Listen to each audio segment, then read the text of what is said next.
Hey guys, welcome back to the channel. This is story about What If Naruto x Deathstroke Justice League Part 1. Before I start, please do support for more amazing content and comments for Part 2. Do consider to subscribe my channel and share my video to your friends and check out the description as well. Let's start the video. Atop the Japanese-style rooftops of the Hidden Leaf Village, a battle ensues. Several figures stood inside a great glowing pyramid, a seal that kept combatants from escaping. The figures on one side were Orochimaru the Snake Master who assaulted the Hidden Leaf Village, Tobirama Senju, the second Hokage, and Hashirama Senju, the first Hokage. On the other side was Hiruzen Sarutobi, the third Hokage, and his summoned companion, Monkey King Enma. Orochimaru sneered and held his hand up in a way that forced Tobirama Senju to attack his old student. The order was received and Tobirama responded in kind. Ninjutsu. Infinite Darkness Jutsu. Tobirama shouted, his hands clasped in a tiger seal. The darkness of his genjutsu then began to engulf the forest that his brother had created. Enma. I'm going to have to use it. I have no choice, I can't fight the first and second as I am now. Hiruzen Sarutobi shouted to his companion, Monkey King Enma. I understand old friend, do whatever you have to in order to send that demon Orochimaru to hell where he belongs. Enma shouted back as the summoning jutsu was undone. Now I will use a jutsu that even you do not know, Orochimaru, to end you. Sarutobi vowed. Orochimaru frowned. A jutsu that even I don't know. What is this nonsense? He must be bluffing. You must be going senile, my old sensei, I have mastered all kinds of jutsu, forbidden and otherwise. Orochimaru mocked. The third Hokage then performed a series of hand signs too fast for the eye to see and assumed a defensive combat stance, his brow furrowed in concentration, perspiration evident on his face. I must hurry and cast the jutsu. This is my last chance. My trump card. Sarutobi thought, becoming frantic. Sarutobi then performed several other signs and grunted, clearly straining himself, multi-shadow clone jutsu. Two puffs of white smoke appeared on either side of him, though he could not see the clones, they were identical to himself and were awaiting commands. I am sorry Lord Fourth, but I must use this jutsu. Sarutobi thought, resigned to his fate. First he forms a defensive combat stance and then he casts a jutsu that is basically a chakra pit for a man his age. How does he expect to win this way? Orochimaru was befuddled, he knew that his sensei was old, but his earlier comment was pure mockery, Sarutobi hadn't truly gone senile, had he? Sarutobi had waited and finally the jutsu was complete, the Reaper Death Seal was complete and Death Shadow loomed over his head and soon, over Orochimaru's. Now to find them. Sarutobi commanded his clones to fan out and search for his enemies. After a moment of searching, they found their targets. They attempted to escape, but his hold was too tight. Forbidden jutsu. Reaper Death Seal. Sarutobi exclaimed. Death's hand penetrated Sarutobi's soul, and his clones as well, out of their stomachs, emerged a ghastly white hand that grasped its victim's very essence. The hand pulled its victim's soul away from their resurrected bodies and sealed them inside the clones. Slowly, the Infinite Darkness Jutsu became undone, and light shone upon the prone bodies of the first and second Hokage, which crumpled into dust. The last thing Tobirama saw before blacking out was Hiruzen Sarutobi charging at Orochimaru, intent on ending his former student. Tobirama smiled and his reanimated body disintegrated, revealing a dead sound ninja, used by Orochimaru as a vessel for Tobirama Senju's soul. Darkness. That was all Tobirama Senju knew at this moment. This was no genjutsu though. His soul had been devoured by the Reaper Death Seal, used by Hiruzen Sarutobi to seal him, ending the reanimation jutsu that was forcing him, along with his brother, Hashirama, to fight his old student. To think that I, the second Hokage would have my body defiled by the very jutsu I created. The irony is not lost on me, I simply do not find it amusing. Tobirama thought to himself. Hashirama. Can you hear me? Tobirama called, hoping for some solace in conversation with his older brother. Silence. Pure, cursed silence that can break a man, given enough time. After a moment, Tobirama called again, but to no avail. An unknown amount of time passed, Tobirama simply hanging there, unable to feel, see, taste, or touch anything around him.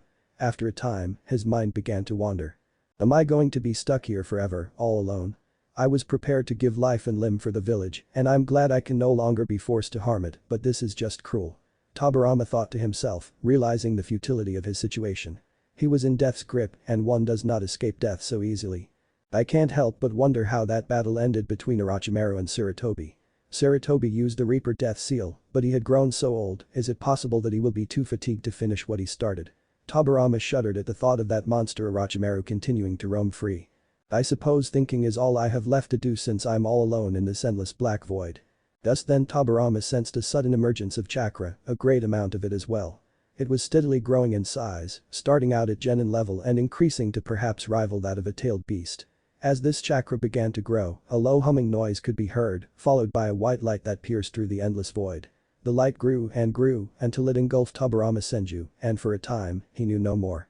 Tobirama Senju thought he was embracing oblivion, his consciousness's true end. Little did he know that an adventure awaited him and Hashirama the likes of which they could not imagine.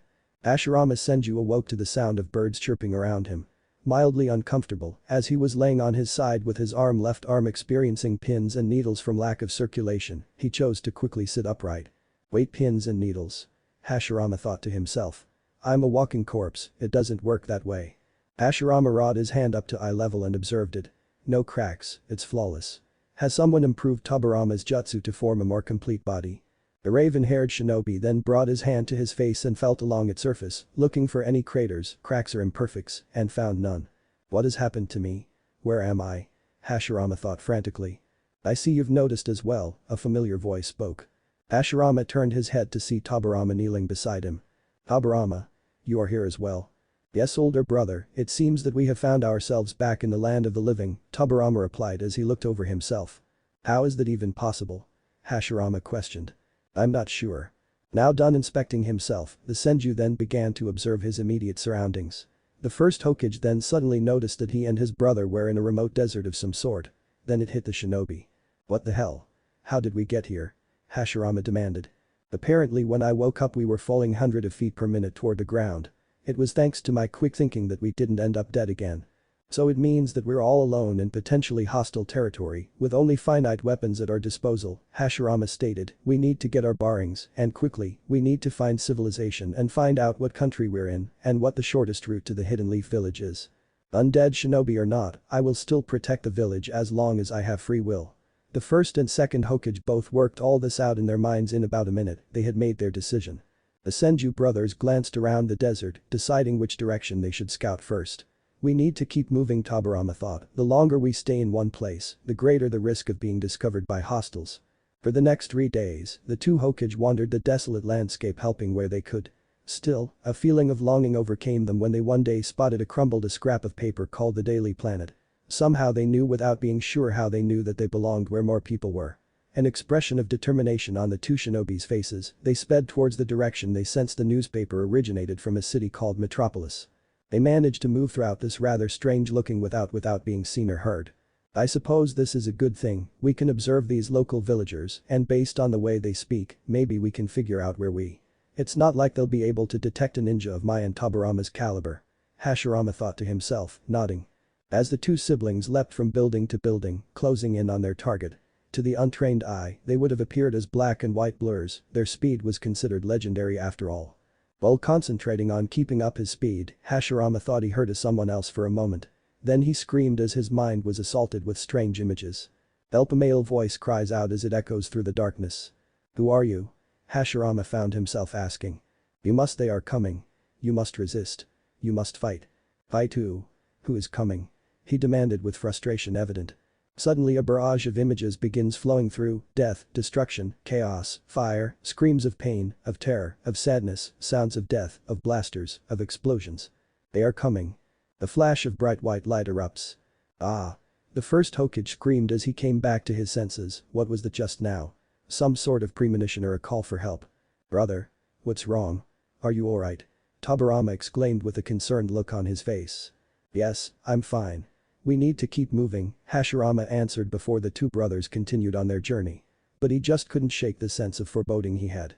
For the next few hours, the two shinobi had patrolled the outer parts of the city and found nothing out of the ordinary, so they started to narrow their pattern. But then, Tobirama spotted something out of the corner of his eye. Hey, what's that over there? Hashirama asked as he zoomed in on an area near an abandoned industrial district. They both noticed a small dot of movement far off in the distance on one of the rooftops. Their interest now peaked, the two Hokage both began scanning around the nearby rooftops until finally they were able to catch sight of something, or more precisely, someone. What Hashirama and Tobirama saw stunned them. The second Hokage was the first to express his thoughts. Is that man dressed like a bat? What sort of outfit is that? What is his business here in this city? Let's check it out, we may be able to find some answers as to where we are, Hashirama spoke as he and his younger sibling maneuvered to land a block away so as not to alert the figure. At an abandoned warehouse. The figure hiding in the rafters turned out to be the Dark Knight of Gotham, Batman, who had dropped through the skylight into an abandoned-looking warehouse, nothing around but dust-covered crates and old computer equipment, at least, at first glance. Standing up, Batman walked over to the nearby computer desk, where he found a strange-looking black, gray, and red device of some kind.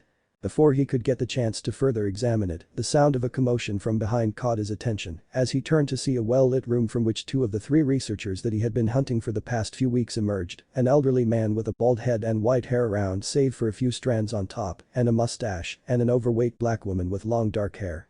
Batman had encountered these two, as well as a young Asian male during his investigation into the deep space satellite sabotages where they not only bested him, but seemed to be speaking a strange language almost not of this world, and had even survived a massive explosion that left their bodies seriously disfigured. And yet with a few snaps they were suddenly back to normal and leaving the scene of the crime like it was nothing. Not knowing what to make of them, and having not known where they went once he discovered they had been sighted in Metropolis, he couldn't help but go after them where he followed them to this abandoned warehouse, though it appeared it wasn't so abandoned anymore. The elderly man spoke to the woman, once again in a very strange language, as the woman turned the lights off and closed the door before the two made their way to another door. Once they were gone, Batman made his way over to the room and taking out a flashlight, opened the door. Activating and shining the flashlight into the room, Batman scans through the place as it looked like just a normal office, that is, until he shined the flashlight over to his right, where a very strange sight appeared before him. Shining the light up, Batman found himself looking upon three, what looked like pods of some kind. Glowing crimson red with gray vines of some kind of unknown material holding them in place, and see-through as inside these pods were the researchers that he had been chasing. All of them in their undergarments. Making his way over to the pod containing the old man, Batman took out one of his batarangs and with ease, cut the pod right open. The liquid material pulling apart with strange white, yellow, goo oozing out as the elderly man fell through. Batman caught him and put him on the ground carefully. Batman began to check for a pulse, but almost immediately the man let out a groan, signaling that he was alive but unconscious. All of a sudden, a loud growl comes from Batman's right, shining his flashlight over to the open door, a ferocious-looking dog walks into view growling at the Caped Crusader. Just then within a split second, the dog pounces, tackling into Batman with immense speed and strength, catching Batman off guard as he now finds the dog on top of him. The dog begins going for his face with its teeth, forcing Batman to crawl back until he finds himself right up against the wall, grunting as he struggles to keep the dog back. Batman eventually manages to kick the dog off him. The dog slams into the desk knocking it over, but doesn't seem fazed by this, as it charged right back at Batman barking away. Batman leaped up causing the dog to slam headfirst into the wall, again not affected or even dazed by the impact, as Batman leaped up towards a pipe and used it to swing around and up onto a bigger pipe on the ceiling. Batman looked down at the dog as it puts its front paws on the wall and suddenly began scaling up it like it was a spider. Before his eyes the dog suddenly shifts into a white, black, and red slimy-looking creature with a translucent sharp tongue sticking out of its open mouth. His mouth dropped open in complete shock. Batman is taken off guard, allowing the creature to lunge at him, knocking him off the pipe into a massive machine before falling into some metal barrels, knocking them away. Groaning in pain, Batman struggles to get up as the slime creature jumps on a stack of crates behind him before dropping onto the floor. Batman manages to turn around just in time to see the creature coming towards him as it swings its left claw at him. Batman just barely manages to dodge it as the creature then picks him up with both of its front claws and then backhands him, sending Batman through a window and crashing through a small shelf before hitting another bigger shelf with a lot of items on it as the impact caused the bigger shelf to come crashing down with all of its items on top of him. The small shelf luckily stopping it from crushing him. Outside the room, the dog-like creature begins moving towards the window with the intent to finish off the Dark Knight. Sadly for it, that was not going to happen today. Chunk. The creature jumped when it felt something pierce its hide, a knife that had a scrap of paper attached to it for some reason. The creature was alert now, it searched the darkness but found no sign of its attacker. Boom. Yipe. Was the sudden reaction to having been knocked back due to the knife suddenly detonating through unknown means, causing an explosion that made the creature sail through the air until it impacted against the wall. It was seriously injured now, but still found no sign of the attacker. If this were a more intelligent creature it would have fled by now. Unfortunately it was bred to follow orders, and those orders commanded it to stay and defend the warehouse. It then made the mistake of trying to finish off the first intruder. It ran as fast as its legs could carry it and lunged, only to be tackled into wall and held there. It struggled and gave a swipe to bat away the assailant, but instead from the shadows emerged a tall figure which was finally revealed to be a man with long black hair wearing dark red samurai armor. His left hand held the creature in place by the neck. Bad dog. He spoke sternly before he made a fist with his right hand as blue energy started to form around it. It was the last thing the creature saw before this man rammed his fist into its abdomen. The creature gave off a high scream as it felt its chest being caved in from the force of the blow. Thankfully the process killed it in less than a minute. What manner of creature was that? Tobirama spoke as he joined Hashirama in inspecting the remains of the animal. I'm not sure, a demon perhaps. The real question is what is it doing here? And what was it guarding? The first Hokage asked his brother. Maybe the person who was attacked by this creature knows. The second Hokage suggested. Hashirama had almost forgotten about the man who was now currently unconscious. He went to him and easily lifted the furniture of him. Well, it seems whoever this Batman is wasn't some sort of demon himself. Wait a minute, what is that in his hand? Hashirama asked as he bent down and picked up the watch. Why would he pull out this? He thought. Tobirama suddenly felt his senses perk up as he looked towards the opposite direction. Brother, I hear someone coming here at a very accelerated pace. We must leave quickly now. Hashirama nodded before both Hokage disappeared as if they were never there to begin with. Several minutes earlier. Superman, or more precisely Clark Kent, was in his bathroom splashing his face as another bout of terrible images plagued him. He looked himself in the mirror when he heard the signal one of his watches emitted. As fast as any plane but more nimble he rocketed towards the source. He stopped in front of an abandoned warehouse.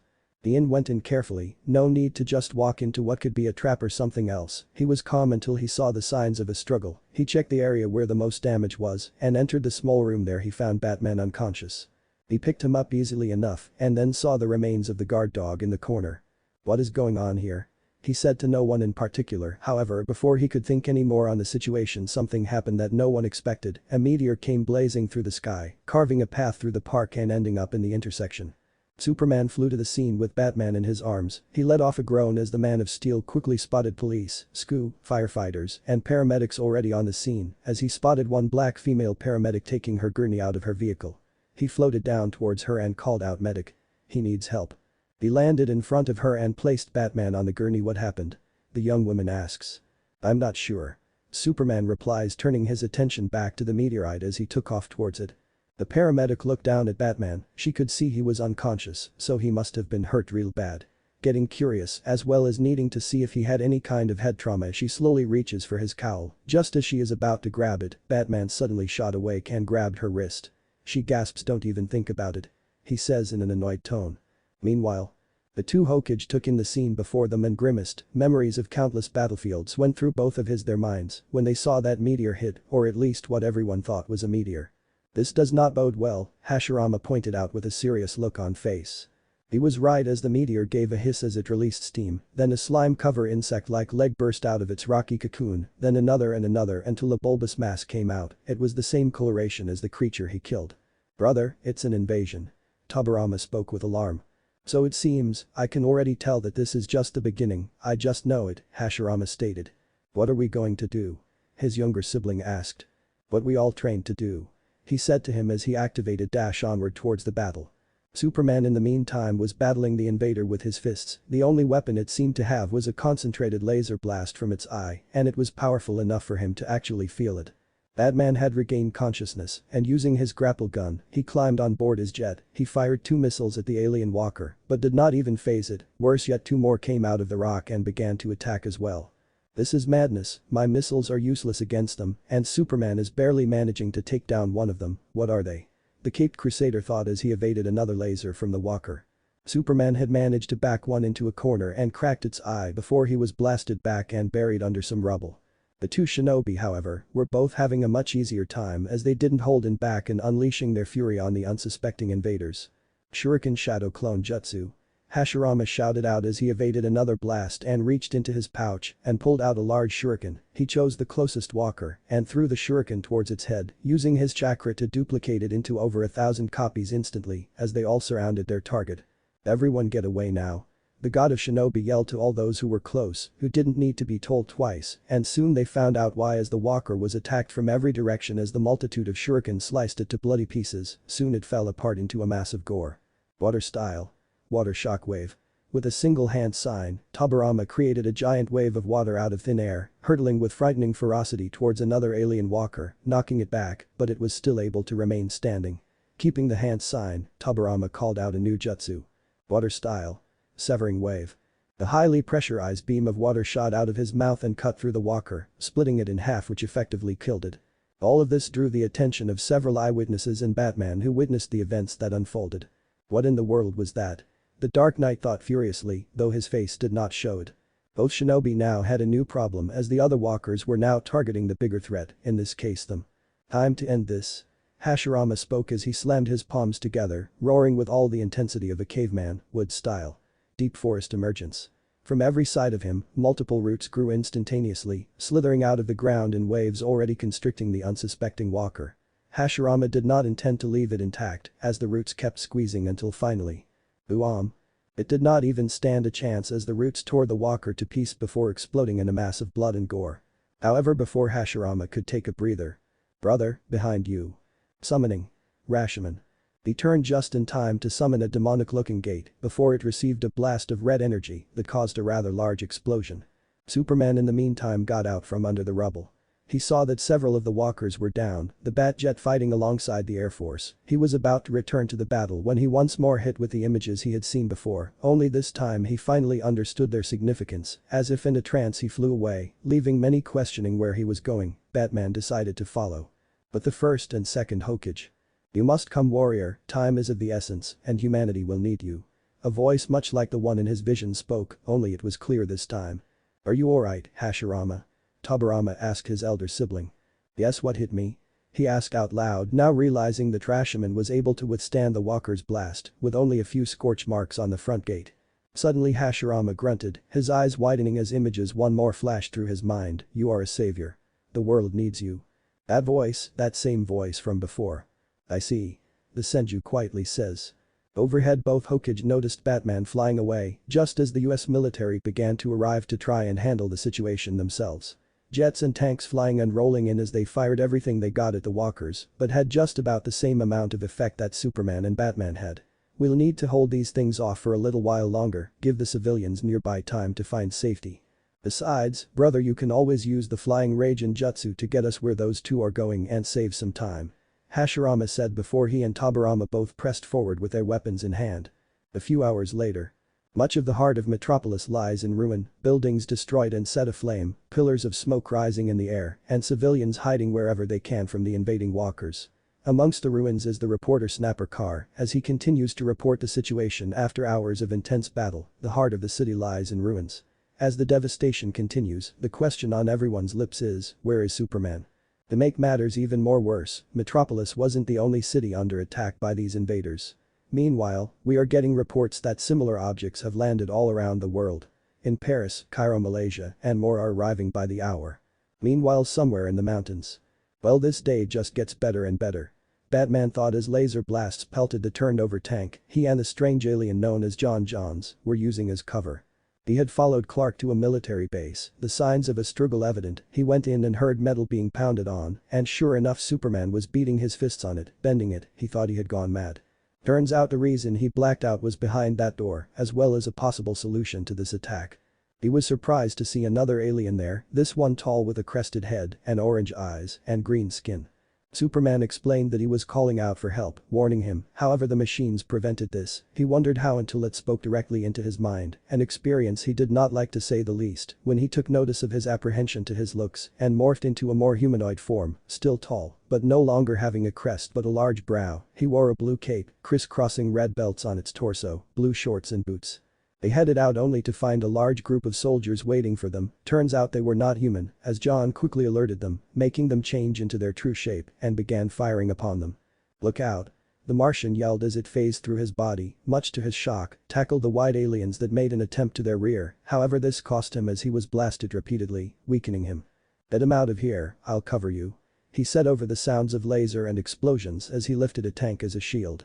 That man didn't need to be told twice as grabbed the man and made a dash for his plane. He made it inside and strapped John in.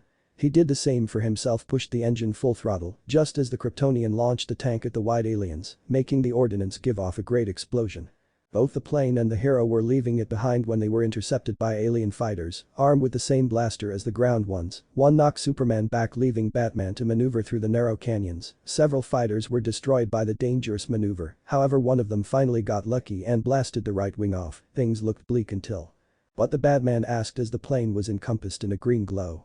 Help has arrived. John said calmly. Sorry, I'm had to quell a rebellion on Rigel 9. John Stewart, assigned Green Lantern of Sector 2814, arrived, wearing a mostly black bodysuit, a green V-shape that reached mid-chest, in the center of which was the Lantern insignia, green forearms and boots. Another ally came in the form of a woman with a hawk face mask and wings on her back, wearing green pants and yellow shirt that left her shoulders free. She wielded a mace covered in electricity, giving a war cry as she beat the fighters to death. Hawkgirl. What is she doing here? Batman asked. I called her. John said before he phased out of the plane to engage the fighter, using intangibility to make them destroy one another. The Lantern placed the plane down and fought with blasts of green energy. Superman came back with a vengeance and fought using strength and heat vision. Hawkgirl managed to dodge many blasts, but one straight in front of her and loosed shrapnel at her. With a cry she fell and was in long for a death blow. Fate intervened then as a woman like no other appeared. Allow me. She said before she deflected every shot fired with her bracers back at the ship. The woman was tall, with raven hair and quite beautiful to the eye, wearing red boots, golden belt, a one-piece suit of red, yellow, blue and white stars, a golden lasso was on her waist, and a golden tiara on her head with a red star. Here be Wonder Woman. Who's the rookie with the tiara? Stewart asked. I'm not sure. Superman replied as he hefted a fighter and threw it towards a canyon wall. Looking up, Hawkgirl then notices something. There's one more. She says, pointing past Green Lantern and Superman, who turn around to see one last alien fighter. I got him. Green Lantern says as he is about to blast it with his power ring when something strange catches his eyes. What? A giant dragon made entirely of water that had electricity channeling through it was following after the fighter continuously, forming again and again just a few feet behind it as the fighter appears to be trying to escape from them. Water style. Water dragon jutsu. The water dragon accelerated forward, catching up to the fighter, impacting into it and destroying it. The fiery remains of the last alien fighter goes crashing to the ground as on a nearby ledge Tobirama Senju lands safely on it, with the four heroes looking at him, Lantern, Hawkgirl, and the strange woman in utter confusion. The second Hokage continued to stare at them for a moment before he disappeared in a flash. Hawkgirl and the strange woman look at each other. Who or what was that? Green Lantern questions. Honestly, not so sure myself. Superman replies. But the last of the alien fighters dealt with, the heroes decide to regroup as they all fly towards Batman's Batwing. On the bottom floor, a red streak could be seen heading towards the Dark Knight. Lose something, bats. Said a man in a crimson-red bodysuit, a yellow thunderbolt on his chest, and on the sides of his mask, yellow boots completed the ensemble. The Flash had arrived. Wonder Woman landed before them. Whoa. Where have you been all my life? The Flash asked with a huge grin on his face. Themyscira. She replied, not getting the joke. The home of the Amazons. I thought that was just a legend. Hawkgirl said as she and the other landed. Well, considering who's standing in front of us. The voice of Hashirama Senju spoke out as he and his brother Tobirama suddenly appeared out of nowhere. Flash, Hawkgirl, and the strange woman were confused by this, while Lantern appeared to be on edge. That would mean she's either telling the truth, thus meaning the place is real, or that she's making the whole thing up and could be insane. Which I highly doubt the latter given how she seems to be a capable warrior. Okay. Who are you guys and how did you both do that? Flash questions, caught completely off guard by what just happened. That doesn't matter right now, Tobirama spoke up next, we still have a mission to carry out. The red armored man is correct, I can assure you it is as real as the ground on which we stand. I am Diana, Princess of the Amazons. Diana explains. Pinch me, I must be dreaming. Flash says, garnering an elbow from Superman which, well, one from him would definitely hurt quite a bit more than a normal one. Themyscira is protected by the gods. But I could not idly stand by while the rest of the world was in danger. Diana says. It was lucky you showed up when you did. Superman says. No, not luck. I telepathically summoned them. John speaks up, stepping forward. Look, I'm usually pretty quick on the uptake. But will someone please tell me what the heck is going on here? Flash asks. Hold on a second, before we do that, we know the princess over here. But now who are those guys in the samurai armor supposed to be? John says, pointing at the first and second Hokage. We are known simply as Shinobi. We just happened to be passing through when this whole crisis started. We obviously couldn't let innocent people get hurt, so we both joined the fight. Someone had also been trying to contact me for the past few days, so it's obvious he knows that we are allies you can depend on. Hashirama explained. It is true, do not worry, we can trust the both of them. The Martian said to break the stalemate. So it was you who sent those visions? Hashirama said, more than asked. Yes, I sensed you could be of help, so I telepathically called you. The Martian said. That did not sit well with the elder Senju, as his mind contained secrets that could not be allowed into the public. John sensed this though. Fear not, it is forbidden for my people to enter unwilling minds. I only glimpsed your intentions and the kind of man you were, nothing more. That eased him a little. Thank you for that, you may call me Hashirama. He said, and this is my brother, Tobirama. Greetings, Tobirama stated. Judging by your outfits, I assume the both of you are both a part of some sort of military. Hawkgirl asked as she eyed their headbands and armor. In a manner of speaking, but that is all I will divulge for now. Once the crisis is over we shall see how much you need to learn, Tobirama replied.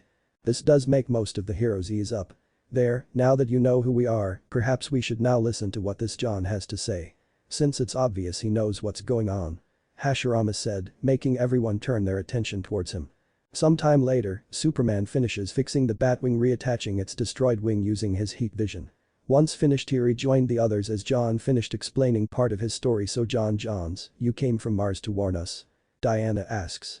This is just too weird. Flash says. I've seen stranger things. John says. And I have indeed seen a lot of things in my lifetime, both strange and amazing. Hashirama added in. The Martian paused to prepare them for his tragic tale. Tobirama paid close attention to every detail. We first encountered them 1,000 of your Earth years ago. It was a golden age, our Martian civilization was at the height of its peace and prosperity. And then, they arrived. Where they came from no one knew, but they were determined to make our planet their own. We Martians were peaceful people, and the taking of any life was abhorrent to us. But we quickly learned the ways of war. For centuries, the battles waged on. Every trace of our once great civilization was obliterated. We fought valiantly, but the invaders were parasites who fed on our psychic energy. As we grew weaker, they grew stronger. They even absorbed our shape-changing abilities. Finally, a small group of Martian survivors planned one final desperate attack. Inside their underground stronghold, we unleashed a powerful nerve gas which paralyzed them. The attack was successful, but the cost was dear. I was the only survivor. The last of my kind.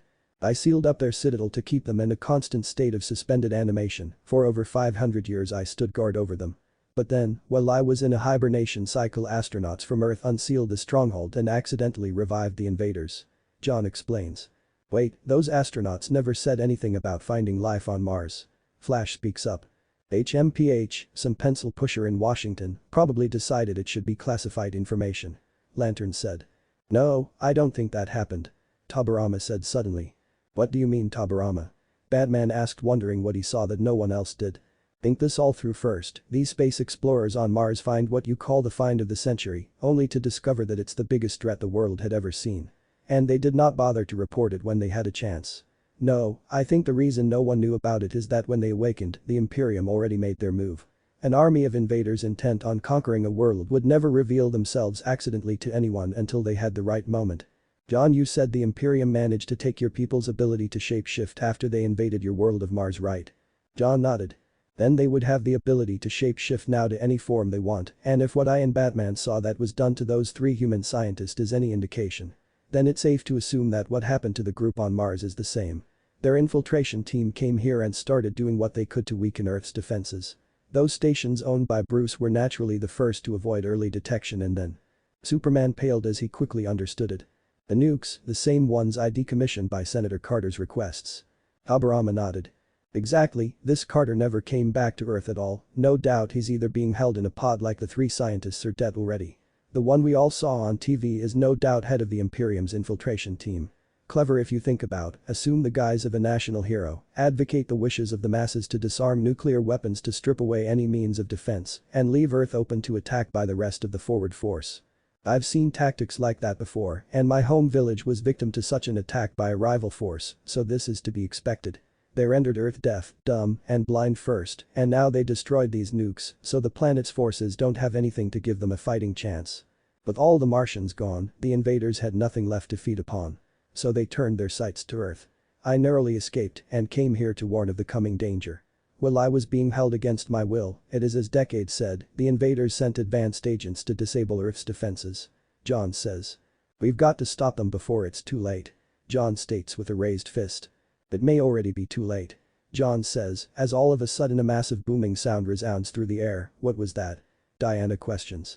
It's begun. Is all John says as the heroes group up behind him and look off into the distance. Off towards where Metropolis was, a massive cloud of smoke appears from out of nowhere as bolts of lightning roar into the sky, just barely illuminating through the darkness of the smoke. What are they doing? Hawker asks. The invaders are nocturnal. They want to blot out the sun so they can live in perpetual darkness. John explains. Friends of yours? Flash asks Batman in a slightly humorous tone. It's no joke. Batman retorts. Flash runs up to John's side. What's the problem? Can't you just whip up another batch of that nerve gas? He asks. Unfortunately, no. The gas can only be made from a rare Martian plant. I brought a sample with me, but it was destroyed when I was captured. John says. What's plan B? Flash asks, now sounding and looking a bit worried. We'll have to take out those factories. Diana says, putting her hands to her hips. The first Hokage nodded at the logic of that. If these aliens were indeed nocturnal, then depriving them of any cover that would allow them to operate would not only inhibit their ability to wage war, but make them easier to track down and corner. I agree with Princess Diana, if we deprive them of those factories, we hamper their ability to move and fight. That makes it easier to take them out before their invasion is in full swing. Not to mention they won't have any bases to operate from as well, along with making it easier to mop up any remaining resistant cells once their invasion is halted. Diana looked at the long-haired shinobi with a slight smile on her face. It was a bit surprising for her to hear a man agree with an Amazon. Usually she expected the men to say no or consider her idea as foolish just because she was a woman, as what her mentors in the fighting arts back in Themyscira told her. Jon Stewart, however, was not very happy with that and replied. This is no job for amateurs or wannabe ninjas, responded the Lantern, voicing his displeasure, ignorant of the can of worms he just opened and cutting off Diana's reply. Oh no, Hashirama internally groaned as he could already feel the killing intent emanating from his younger brother. For Diana, however, that statement did not sit well with the Amazon princess as she glared at Green Lantern. The idea of him calling her a rookie, despite the fact she was born and raised as a warrior, galled her, and she was just about to respond to that. But Tobirama beat her to it as the younger Senju was less than pleased, even more than she was. Tobirama glared darkly at Green Lantern and could not help but be insulted by the man. Calling him an amateur was an annoying thing, though something he can laugh off. But being called a ninja wannabe was more than annoying to the second Hokage. It was borderline slapping in the face insulting. The anger was for good reason, considering the fact that he was a cage-ranked shinobi with an entire arsenal of skills, jutsu, experience, as well as the one responsible in creating several vital institutions for Konoha that allowed the village to prosper for so many years. He was also annoyed at the fact that he was insinuating that neither he, Hashirama, nor Diana had no place to help humanity when it needed all the help it could get. He had lived and died to know that with a war like this, now was not the time to be wasting energy on trying to point out who's the amateur and who's the veteran. He made that obvious as he finally flared his immense chakra towards Jon Stewart, and while killing intent from powerful ninja was very strong, killing intent from a ninja with a level of experience like Tobirama was very powerful indeed. That aura got the attention of every hero in the immediate area as they all shivered a bit, even more so since in doing so, Tobirama only had to barely lift a finger in order to exercise such immense power. The second Hokage's wide aura sprung to life as the ground cracked, the plants in the area were flung away, and all the heroes were slowly losing ground too as the power pushed them. Even the air was being affected, making it hard to breathe. The heroes all began to sweat nervously. They have never experienced this amount of power before. And of course, they each had their own thoughts on the matter. Superman and Batman were surprised as Tobirama's entire demeanor became cold and furious in such a way that made him appear far older than he currently looked. John himself took a half step back as he had not felt such emotion from anyone. Flash was surprised at the sudden change in the blue-armored ninja with him. Diana was also caught unaware of the sudden attitude change from the white-haired warrior Ness to her. And Hawkgirl looked at Tobirama while slightly tightening her grip on her mace. By all the gods on Olympus. What is this power? It's stronger than anything I've ever felt before. Diana, Princess of the Amazons, thought in awe and shock as the power slowly pushed her dug and feet across the ground. Holy crap. Since when do people become living energy outputs? Flash thought in shock since he couldn't even vibrate through the energy as it kept pushing against him. Amazing. To think he had this much power. I knew he was strong from what I was able to sense from him, but this is extraordinary, John thought in awe as he had never experienced a power like this before. Unbelievable, not even the magic users I've encountered can use their power like this. And this doesn't even feel like magic at all. Superman thought as even he was getting pushed back and he was bracing Batman so the Caped Crusader wouldn't get pushed back too far. What the hell is this? No being in the universe should be able to contain, let alone possess, this much power. It's not natural. Jon Stewart, the Green Lantern, thought in shock since the Guardians had never mentioned anyone having a power like this. He had to admit that feeling this level of animosity was pretty strong, stronger than most he had sensed. To see it coming from this stranger was surprising, as the only time he had ever felt that was from of the most battle-hardened soldiers and officers in his time in the Marine Corps, and among the Green Lanterns, the most obvious being the former Lantern Sinestro. This is unreal. I knew there was more to those two than meets the eye, but this is just insane. How can one man have this much power contained inside him and not explode from it? If he's this strong, just what is the other one capable of? Batman thought as he saw the power was ripping some of the nearby trees from the ground, and the clouds overhead were scattering from it as well. What really caught the Dark Knight by surprise was that Hashirama didn't seem bothered at all by this display in power. In fact, he looked rather stern, as if an older brother was annoyed with his younger sibling's antics. What in the name of Thanagar? What kind of person can just contain and then unleash this kind of power on a whim? Shiera Hole, also known as Hawkgirl, thought in shock, since she'd never seen anything like this from any race, let alone humans. Tobirama then spoke once more with the tone of a man that had absolute authority, experience, and power. As well as someone who was royally pissed off. "What did you just call me, you snarky arrogant little brat?" Green Lantern, as he was still struggling to breath, saw that Tobirama's eyes were cold and glacial as the ninja spoke. "Do not let the fact that I look like a young man blind you to who I really am. I am a lot older than I look, and I have faced threats and enemies that would have killed lesser men and women at the age I look to you. And where I come from, you do not ever show disrespect to your comrades. As of right now, all of us here know what is at stake if these Imperium are take over this world. Look at what they did to John's world, they intend to do that here now, and I will gladly put my life on the line to stop them before they do so. Now is not the time to be telling who the inexperienced one is or being discriminate about who is on your side. The lady who you happen to have insulted from I have seen already happens to have great strength, excellent reflexes, a measure of battle training and skill, and possibly more." He then pointed to Diana, who was surprised by this, and she listened intently to what the white-haired ninja had to say. She had never heard of ninja before, but if this man and his companion's skill was any indication, they were indeed very skilled warriors. "From what I have seen, she is more than ready and capable to help fight these scum from space, so you do not have the time to state such utter foolishness. The enemy does not care in the slightest if you are the veteran or the amateur, or if you are a man or woman. The only thing they want is to see you and everyone who opposes them dead. I will gladly fight by her side because she is here of her own free will and knows the results if we all fail. But you apparently see but think that it's better to go do it the official way when now is not the time for such actions. You are going to have our help whether you want it or not, but don't ever insult me, my brother, or her ever again." "Tobirama, calm down," Hashirama said with a stern tone as he flared up his own chakra, which appeared to have a purple color in response. The first Hokage's chakra level was far greater than Tobirama's, which quickly put a stop to the second Hokage's display of dominance in its tracks. The two siblings glared at each for what seemed like hours as the other heroes looked on with trepidation. After a few moments, Tobirama was the first to break the silence. "I am calm, brother, but I cannot believe that this man is acting like this in the middle of an enemy invasion. That woman has talents and has the right goal in mind, so now is not the time to be demanding on who to work with.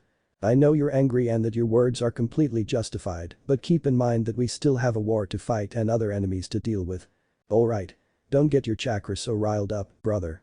Hashirama laughed heartily at that statement before turning to the seven heroes. "Sorry about that." John managed to regain his faculties and glared at Tobirama as he began to move forward until Superman stepped in. "Now is not the time for this, John. Tobirama is right, we have to work together here to deal with this threat." John sighed a bit as he knew that Superman had a point. If they did not stop this Imperium from taking over the world, then it was over.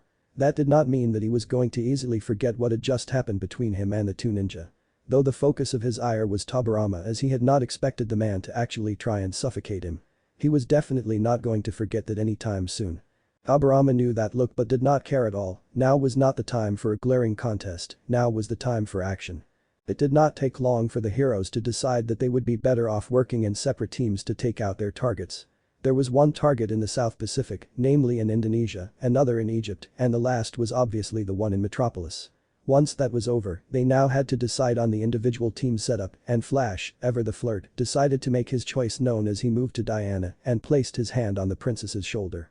"Ibs on the Amazon." Diana did not look the least bit comfortable with what Flash was doing, and Hashirama was more than capable of seeing that, and he decided to speak to Flash before his needless flirting got to a point where they would get into another argument. "I believe that's the princess's decision on who she's going with on her mission, not yours, Flash."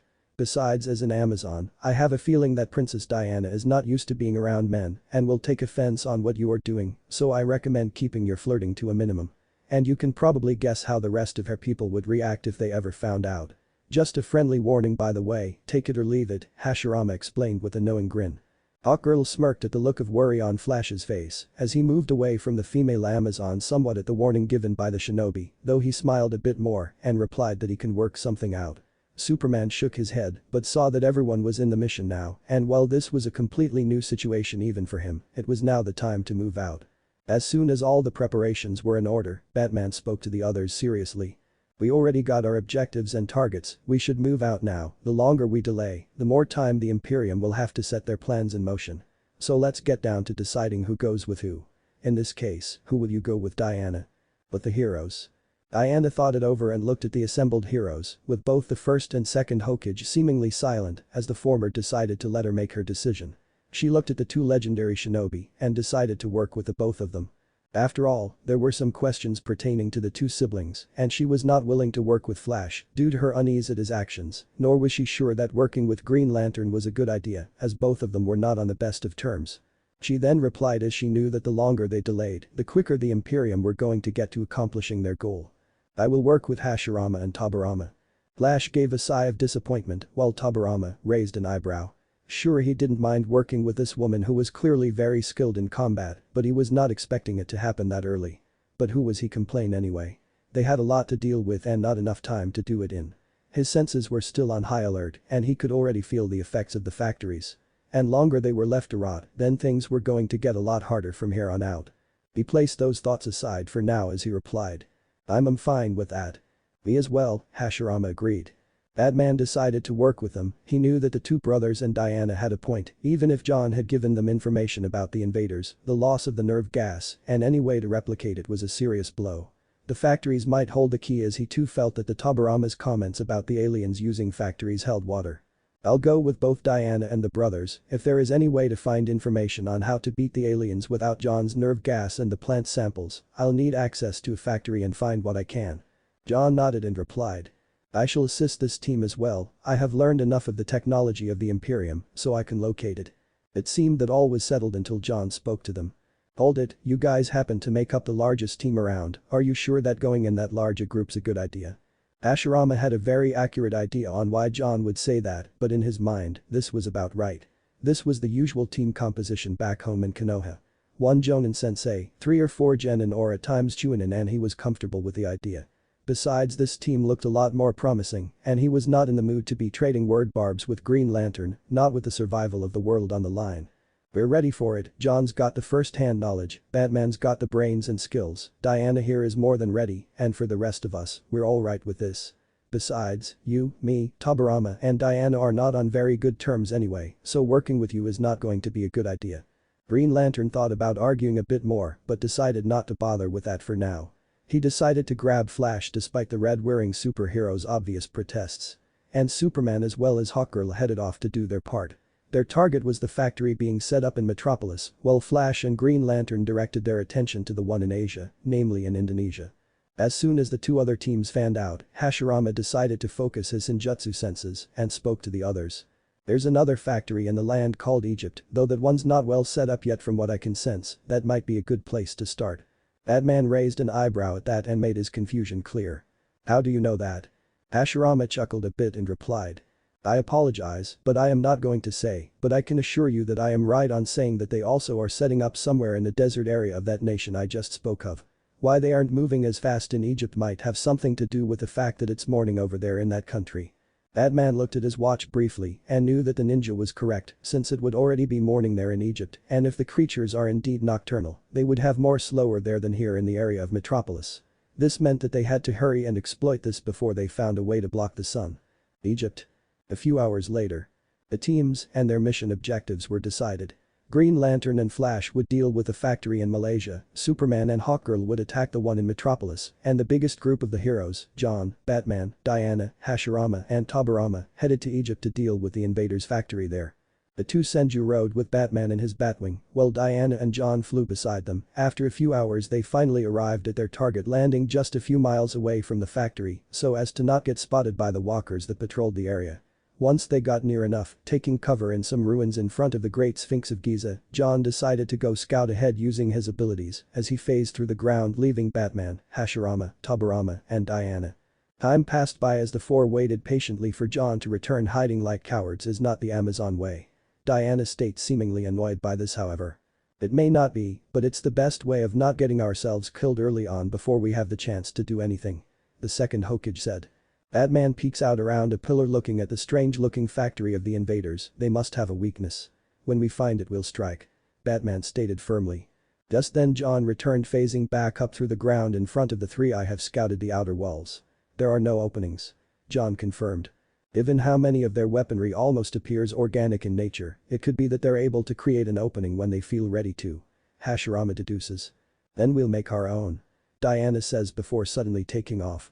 John and the two shinobi are about to go after her to help out when Batman stops them. Wait. Let's see what she can do. He says.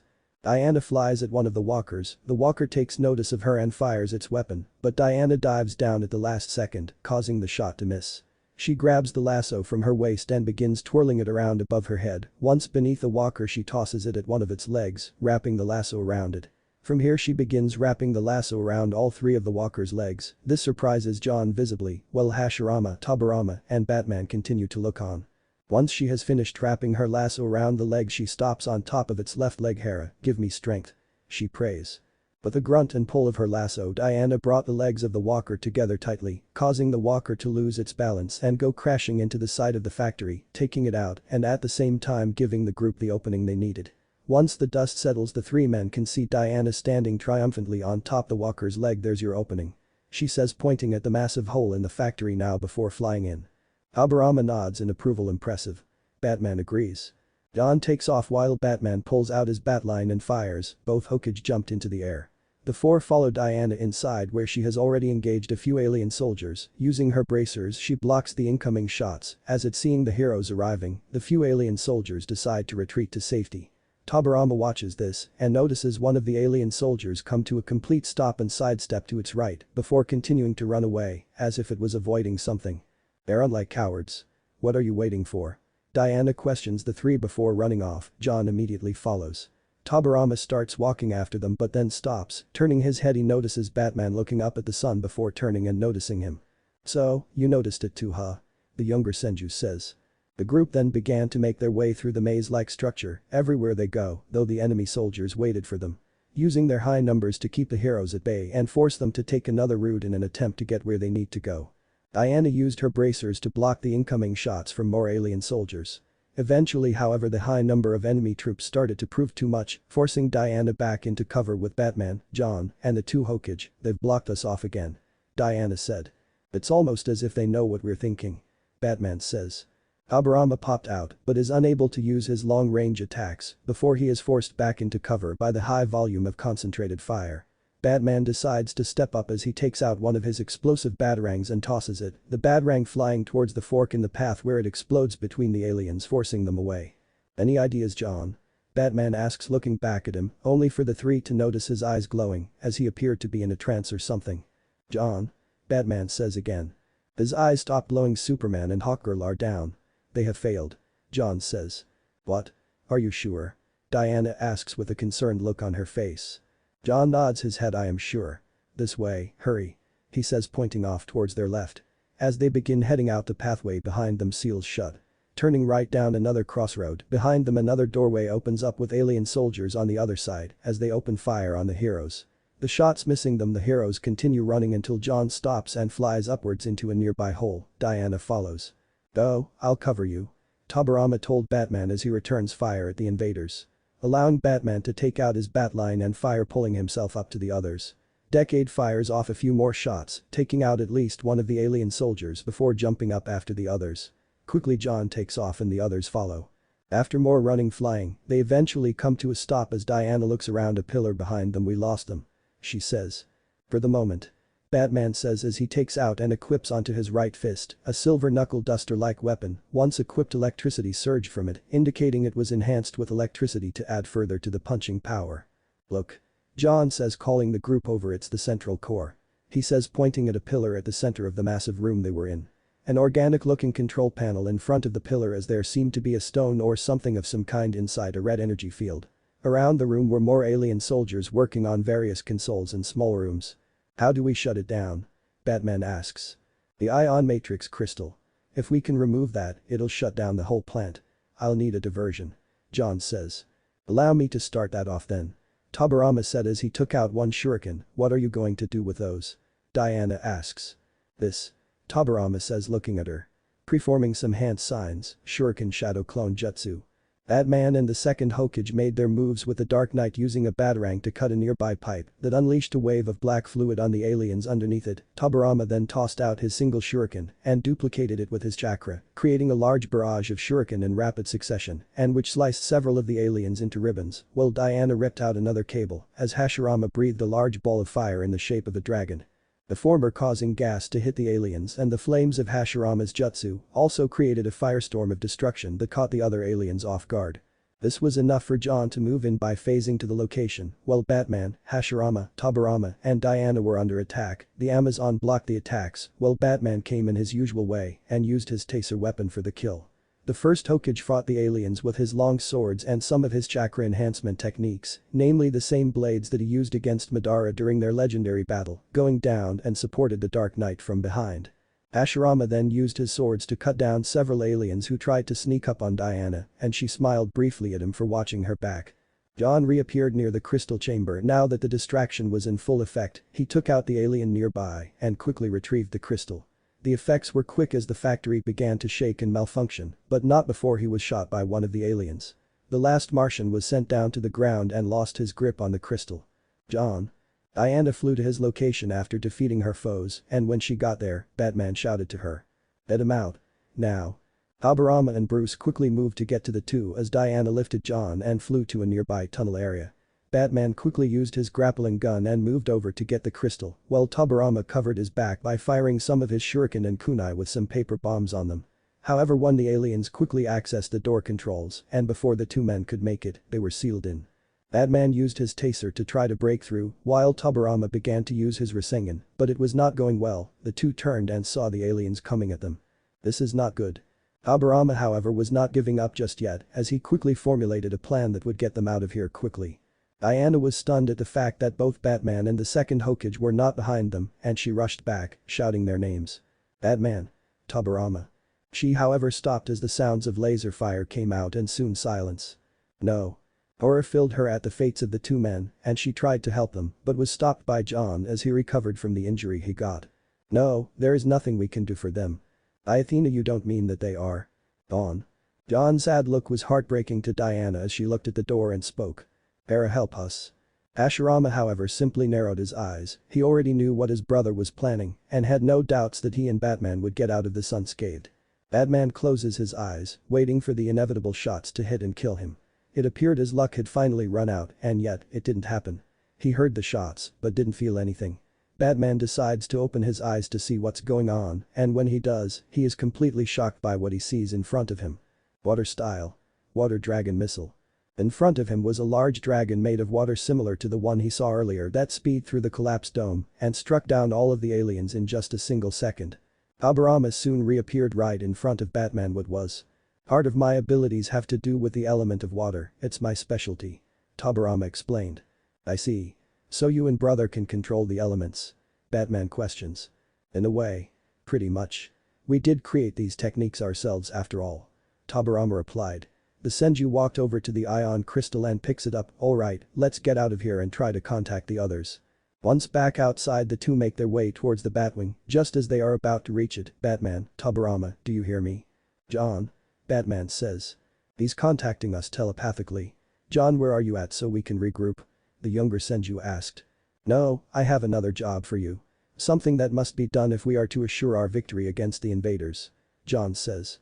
Batman and Tobirama look at each other very well. What is it? Tobirama asked. I know you two noticed it when we assaulted the facility. The invaders, they are nocturnal for a reason. The rays of the sun. That one alien avoided it completely out of terror. They don't have any protection against the UV radiation of the sun, that's why they're creating these clouds as a form of protection so they can go about the planet without fear of the sun shining down on them. Batman deduces. Exactly. We're going to regroup at the facility in Metropolis with Flash and Green Lantern in an attempt to rescue Superman and Hawkgirl. Should something go wrong, you two will be our last hope. If you can reverse the polarity of the crystal, you can clear up the skies, allowing the rays of the sun to shine down onto their facility. The invaders will have no cover to continue their invasion and will be stranded. Victory will be ours, but only if you can succeed in doing this. The world is counting on you both, good luck. John says before ending his telepathic communication. Do you have any way of doing what he said? Tobirama asks. Yes, I should have the equipment necessary to do such a thing back at the Batcave. Batman says. Alright, then let's head over. Tobirama says before putting his hand on the Dark Knight's shoulder as he, Batman, and his Batwing suddenly vanished into thin air. Gotham City. The Batcave. In a flash, Tobirama, Batman, and his Batwing appeared. Batman blinks a few times and looks around in complete shock. He then turns towards Tobirama. 1. Don't ever do that again. 2. How did you?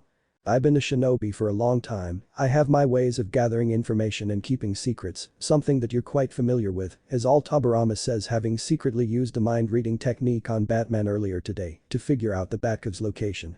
Earning narrowed eyes from Batman, who obviously didn't like that as an answer. You know, we do have a world to save. Perhaps you should get to work. The second Hokage suggested. Without saying a word, Batman makes his way over to his workshop to begin his work on creating a device that will reverse the polarity of the crystal in the factory in Metropolis. Tobirama turns around. I hope the others will be okay. He says in his head. Time passes as Tobirama stands around in the Batcave doing nothing, not disturbing Batman, so he can fully concentrate on the device he was creating. While standing around, he did wonder every once in a while how not only were John and the others doing. Help us, trap. Tobirama and Batman suddenly hear John. John. Tobirama says, but nothing more comes from their new friend. Sounds like they're in trouble.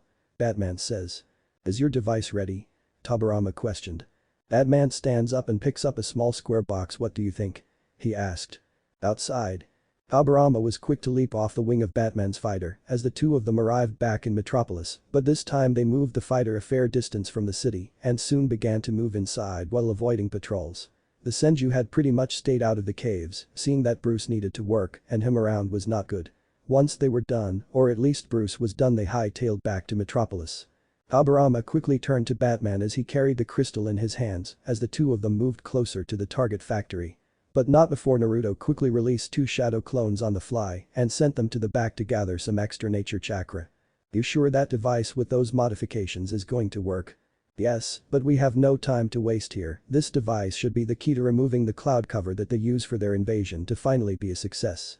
But I need to connect it to the crystal to have any effect, namely in the same place we found it from before. Then let's go to it. We got to find the others. Can you sense them? Tobirama focused his senjutsu senses once more and soon managed to locate the others, but the interference of so many of the aliens did not help matters. He focused a bit more and soon got a better reading as he spoke to Batman. I can feel them, but the number of aliens there in that factory is really making it a bit challenging. I am also sensing something truly awful down there. I can wager a bet whatever it is that I am feeling is not going to be the least bit friendly. What do you mean? Whatever it is, I can say this much, it's pure evil. The two made their way to the factory with Tobirama focusing on his senjutsu senses to locate the others. They kept out of sight as best they could, hoping that the shield was going to be enough until they could get within striking range. The two of them soon spotted the others, but could not do anything for them at this time, just as the alien impersonating Carter appeared. Earth's mightiest heroes welcome. So you're finally here, the one who took Carter's place back on Mars when you and your forces woke up. The alien impersonator was slightly surprised as Superman glared at him and replied. Oh, you know who I am now. I am curious who told you that. No matter, you're all too late, this world will fall, and soon all of you will feed the Imperium. The second Hokage and the Dark Knight spotted the alien vessel above and spotted what appeared to be some sort of shuttle move away and enter the base itself. There the two spotted the Imperium. It looked like a massive violet jellyfish with black matter inside of it. The Senju was able to withstand the waves of evil coming from that monstrous thing. They had a chance to kill this alien right here and now, so they were going to do what they could. The two heroes turned to see John being tortured by the Imperium, but they were close already and Batman readied the explosives he had. And Tobirama was quick to take out a few Uma shuriken, which had a good number of explosive tags stored in the blades. As soon as the weapon was fully extended, both of them looked at one another and silently nodded as they got ready for action as John finally shouted. Get ready. Strong sword. Helmet breaking. A second John shouted. Hashirama, who had previously escaped, came leaping down from the ceiling with two chakra enhanced swords in hands and delivered a straight slash into the shield, while Tobirama and Batman fired their weapons at the shield of the chamber. The combined attacks were enough to finally weaken the shield, and soon, the Martian lowered the shield on the three of them, and they were revealed to the aliens and the other heroes. Whoa. They're alive. Flash was relieved while Diana was amazed that they were alive. How did they make it back from certain death? John was the one to respond to that despite the fact that the Imperium was still trying to tear him to pieces figuratively and literally. I shielded them so they would not be found. Batman quickly moved with Hashirama and Tobirama going alongside him to cover him. The first Hokage used a powerful chakra-enhanced kick to send the last alien nearby flying aside as the Dark Knight placed the device through the now weakened section of the shield and placed the device on the crystal, activating it. Soon the crystal's red color changed to blue and the fluid inside of the chamber turned blue as well. The Carter Doppelganger was shocked and shouted at what was going on and made that clear to the Hokage and Batman. "What have you done?" Batman replied in his usual fashion of being stoic and calm before the odds that were there. "Reverse the ion charge, now this cloud is going to fade away." The leader of the aliens quickly shouted two simple orders to its minions. "Destroy the crystal. Kill them." The two Hokage looked at Bruce and spoke as they knew that they might want to switch to close combat work to buy Bruce time to get the others free. "You free the others, we'll keep them off your back," Hashirama shouted out. Batman did not argue as the three of them separated from one another as he quickly used his grappling gun and moved to the others as the newly altered fluid continued to spread through the factory systems. Both shinobi quickly moved and slid down as lasers were fired at them. Hashirama evaded the ones that he saw coming, coupled with him focusing his chakra into his legs for extra speed and grip. As soon as he was halfway, he grabbed the two swords on his back as he leaped down in a graceful spinning flip. The people and aliens in the room heard two loud hisses as Hashirama unleashed his blades, but they were glowing deep blue as he unleashed what appeared to large blades of pure air at the aliens below him. Several were quickly cut down by the wind blades as the first Hokage landed nimbly on his feet and quickly stood up and faced the alien forces carefully. They readied their weapons and aimed at him with the intent to kill. Hashirama decided that now was not the time for words. Now was the time for action as he quickly took out some kunai and shuriken and made his move. The first Hokage wasted no time and quickly threw the kunai towards his foes, and his target happened to be one of the aliens who was at the back. The kunai flew straight and true to the target, and that was when Tobirama, who was standing nearby, used the Hirishin technique. The aliens and the heroes only saw a brief flash of Hashirama's black hair and his glowing swords before he vanished, and they only saw brief flashes of blue in the area where the aliens were. Hashirama suddenly appeared above the alien he had targeted with his brother's kunai, grabbed the weapon with his free hand, and quickly drove a powerful heel kick into the head of the alien. Meanwhile, Tobirama quickly moved to attack with his sword Raijin, which was soon coated in his chakra to stab into another attacker, and spun hard to avoid a nearby alien's laser bolt. The weapon missed him and blasted the one he had stabbed with Raijin. He quickly rushed the alien and slammed a knee on the weapon to force it upwards, and he followed up with a powerful spinning back heel kick with chakra in the strike. The attack sent the alien flying as he was sent into several of his cohorts. Tobirama turned and rolled away as another alien came at him with blades extended to avoid a slash aimed to his neck. He quickly got up and slashed with his sword on the side, while taking out his other sword to block another attacker. He quickly moved forward and lifted the alien off its feet, and as soon as it hit the floor, Tobirama followed up with a stab in the face. Then Hashirama readied his swords as he was soon shot at by the aliens, but he was not done as his speed was above average now, with chakra being fed into the legs for increased speed. He moved as fast as he could and moved to the shooters and flipped over them quickly and landed behind them to cut them down with sweeping arcs with his chakra-enhanced blades. He then moved to stab the last one with both and then yanked both blades while flipping backward to avoid being attacked from behind by another alien with morphed hands for attacking. The alien turned to attack the Elder Senju as he landed, but Hashirama quickly leaned backwards and then moved to the side while kneeing the alien at the side of its own body fast and hard to send it away, while quickly moving back up to then block another attacker and then pushing him back with great force and launching a palm strike to send the alien back.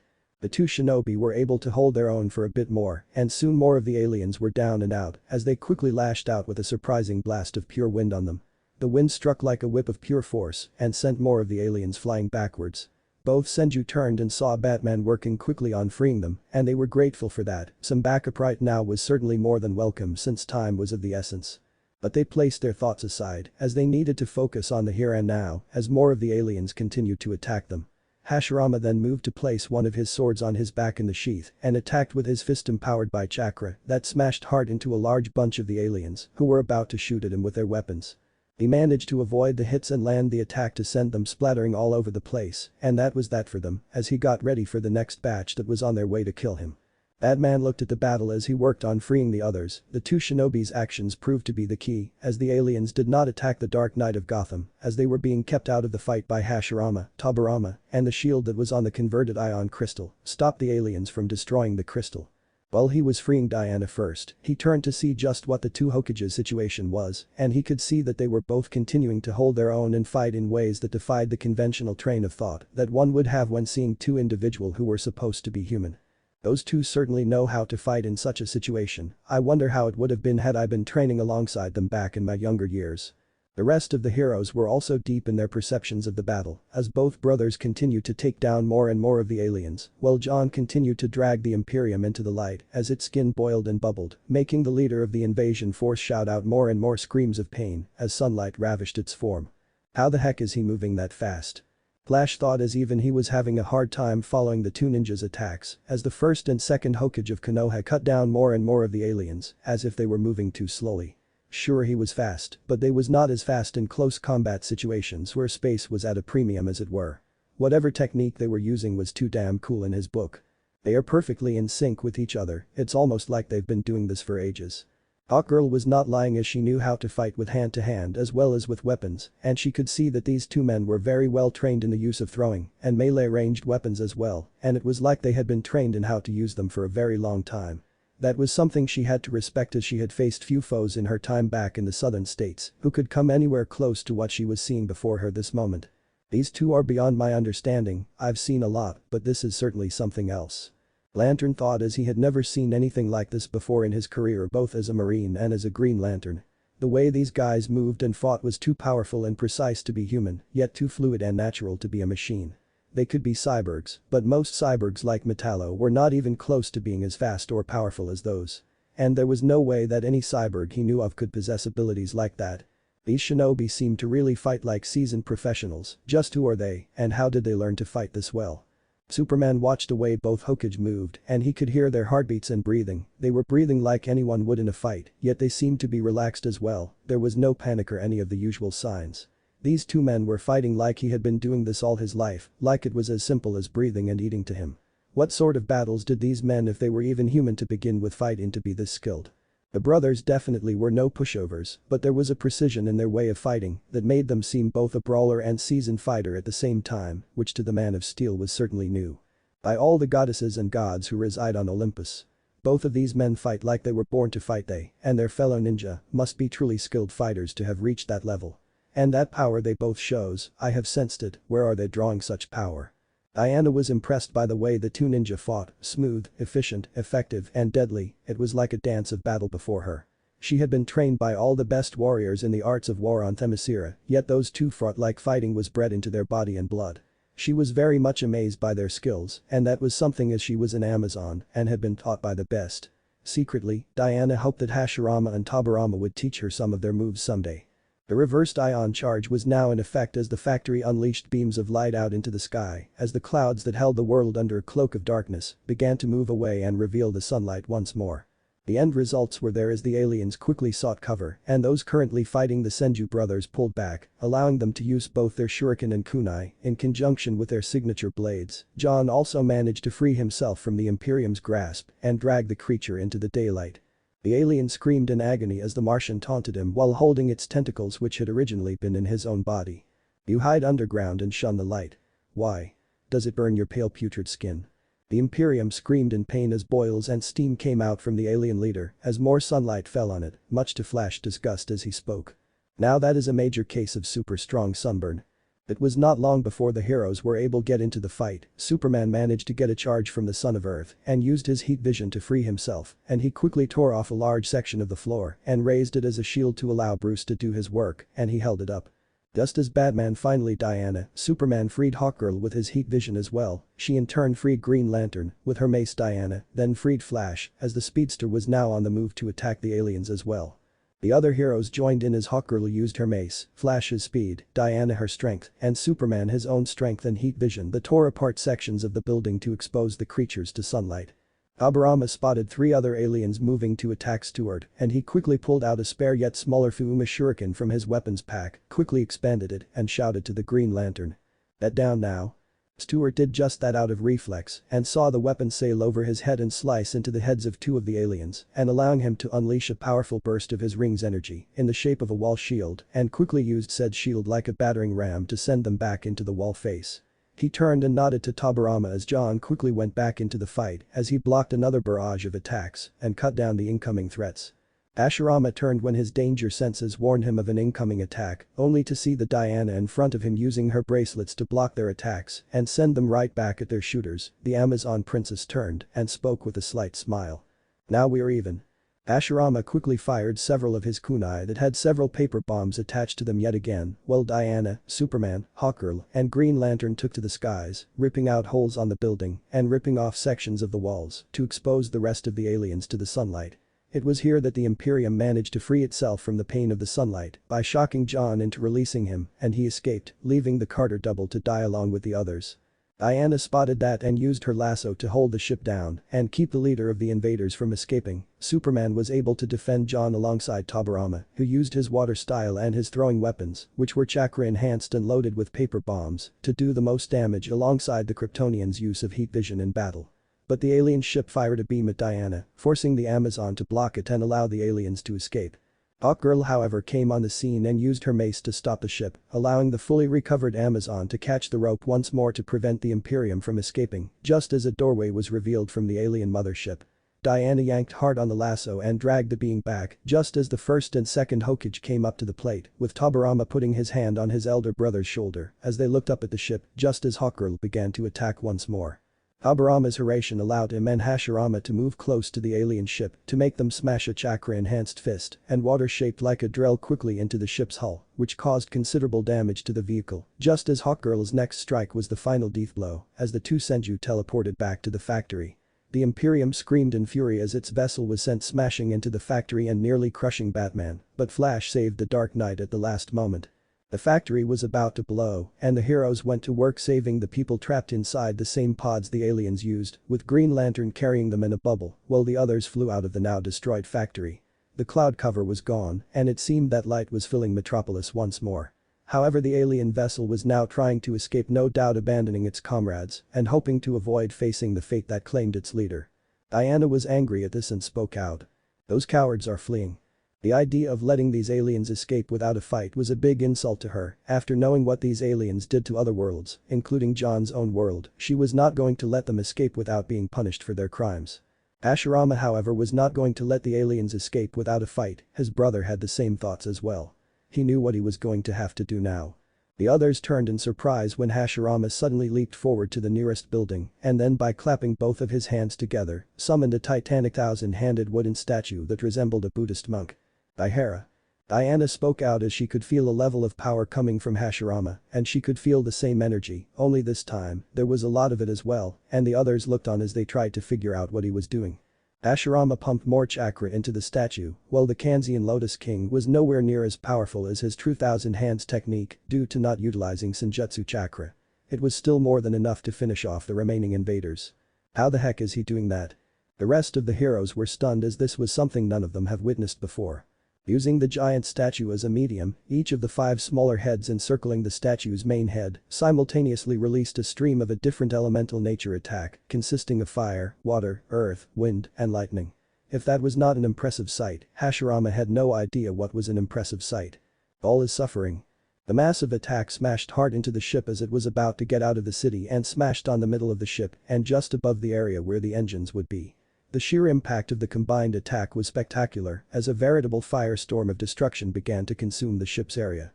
The sheer amount of chakra Hashirama put into the attack was a feat no one in Konoha would ever see, and if they did, it would reinforce their faith in him as the greatest Hokage the village ever had.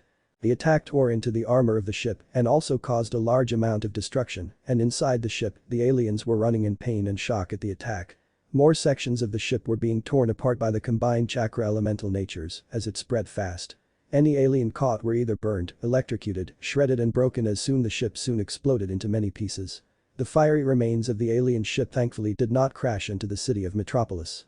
Hashirama however let out a sigh of relief as the giant statue disappeared in a puff of smoke.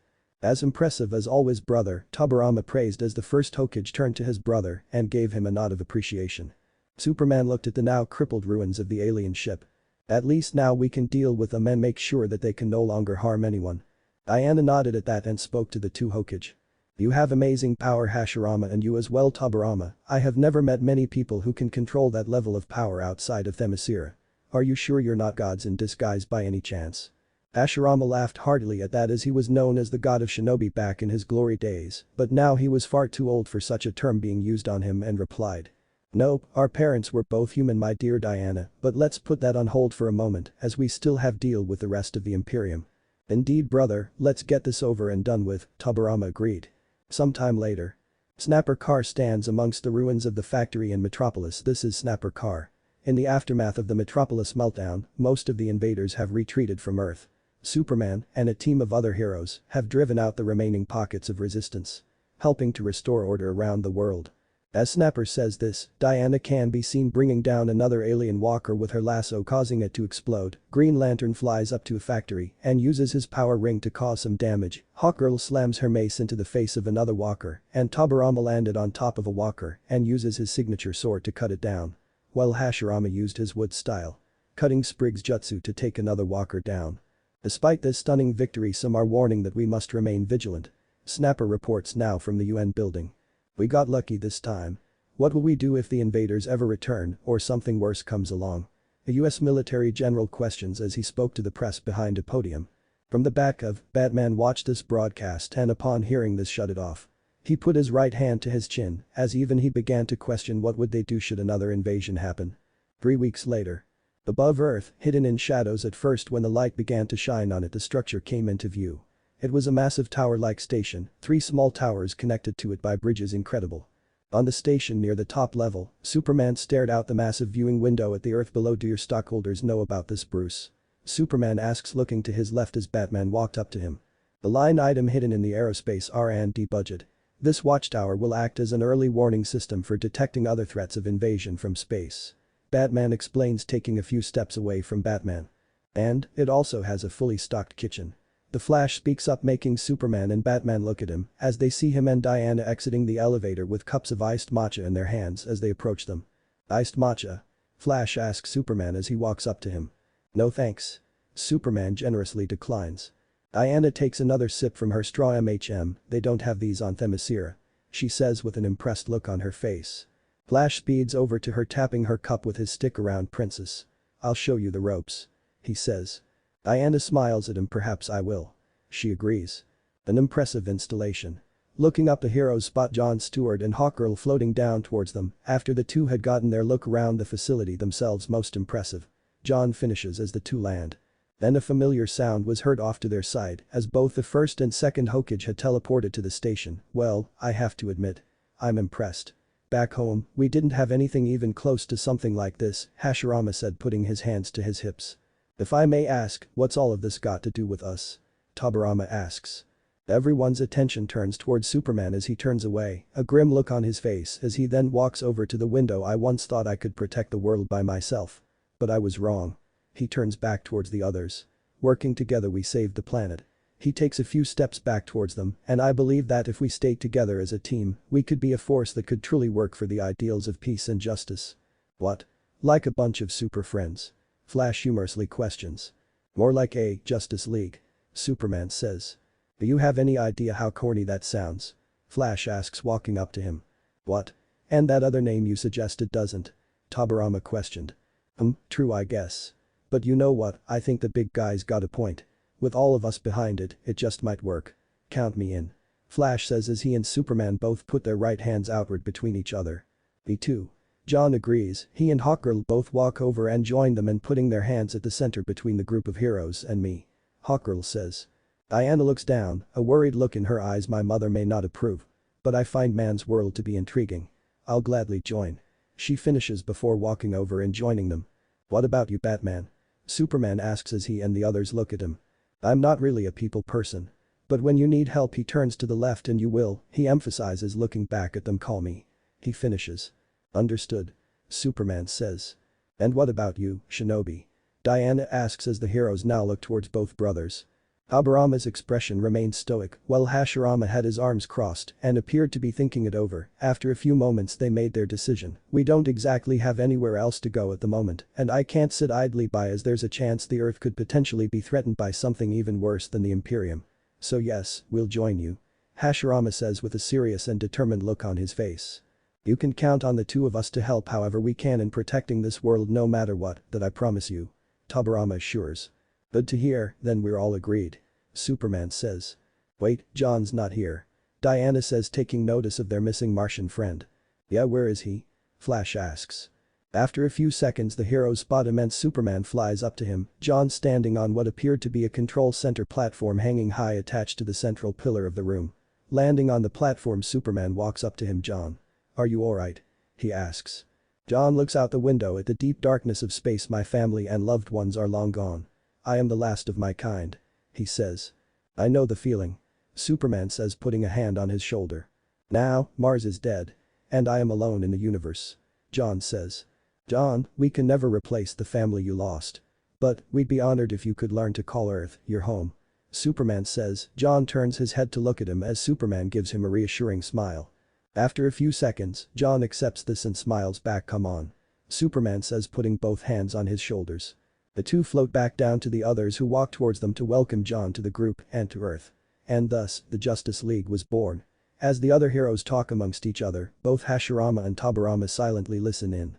When me and my brother were freed from that snake slavery by Sarutobi, I thought we'd finally earn our eternal rest. However, it seems that fate is not finished with us yet. What I am sure of at this moment now is that this is the start of a brand new chapter in our journey. My name is Hashirama Senju, founder of Konoha, the first Hokage, the god of shinobi, and now member of the Justice League. Deep in space. Order. Order. We will have order.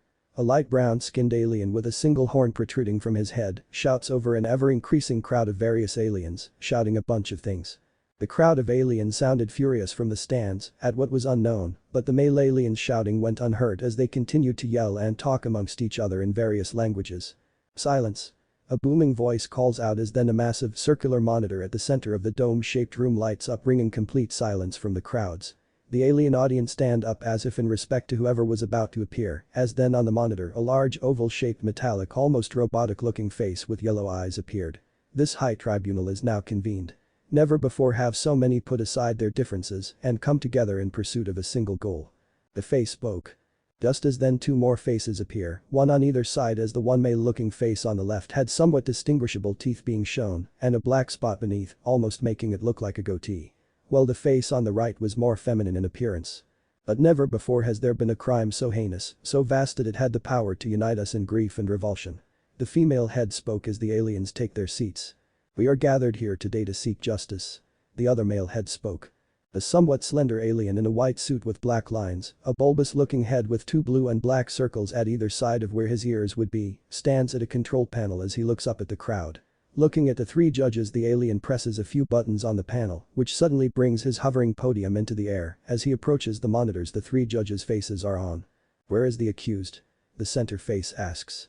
Unfortunately, he is still at large. The prosecutor reports. The toothy face and female face look at the center face before looking back. Forward, manhunters. Step forward. At the back of the room were 8 massive and bulking red and blue robots, standing at what appeared to be 7 feet tall with bulking upper bodies. The robots had their arms crossed and short silver batons in their hands. Upon hearing the order, the manhunters marched forward up to the judges, stopping a few feet away from them. This is no ordinary criminal. Finding him and bringing him back will almost certainly involve great peril. Are you prepared for that? The central judge asked. No man escapes the manhunters. The lead manhunter speaks up. No man escapes the manhunters. The others follow. The other two heads look at the center one once more before looking back. Forward, show us an image of the accused. The lead manhunter said. He's a native of the planet Earth. The prosecutor speaks up as he presses a button on his control panel. The large circular light at the top of the room shines down like a spotlight. An image began to form until eventually, a 3D image of John Stewart, the Green Lantern, appeared. The Green Lantern, known as John Stewart. It had been well over a few months since the Imperium invasion. In those few months the surviving and straggling alien soldiers have all but been dealt with, not a single one of them going down without a fight, not a single one of them surrendered. After that, the world focused on rebuilding everything that had been lost. The casualties humanity sustained were high, but they would have been higher had the heroes of the world not stepped in when they did. Once they had discovered their weakness, fighting back became a lot more simpler. Taking out their factories was the #1 priority to keep them underground, since they couldn't fight in the sun. After that it was taking out their walkers and what little ships they had left, since they didn't suffer from the same weakness. With their bases and vehicles out of the way, it was just searching for what pockets of resistance remained and then dealing with them. Once again, an alien invasion had been thwarted and Earth was saved, for now like always though anyways. And then there's the fact there's a new group of well-known heroes now protecting the planet, a group that came to be known as the Justice League. Superman, Batman, Diana who goes by the alias Wonder Woman as the populace calls her, Flash, Hawkgirl, Green Lantern, and John who some people have dubbed Martian Manhunter for some odd reason. Now they were all some kind of superhero team. A team that Superman felt was necessary following our victory over the Imperium, a team that both the first and second Hokage, Hashirama and Tobirama Senju were now currently a part of. Once the world had been rebuilt, the entire Justice League, minus Batman for obvious reasons, introduced themselves to the whole world at a UN press conference. They explained how the team would work together as fellow heroes to protect the planet from any more future threats to the Earth, not just domestically, but from space and anywhere else as well. And with that, everything had gone back to some semblance of normalcy, well other than a few small situations here and there involving some small-time villains or just normal criminals, nothing the other members of the league couldn't handle themselves. At the most the two Senju had just gotten stuck dealing with some lowly criminals, no one too big. But other than those minor incidents, things have really been quiet lately.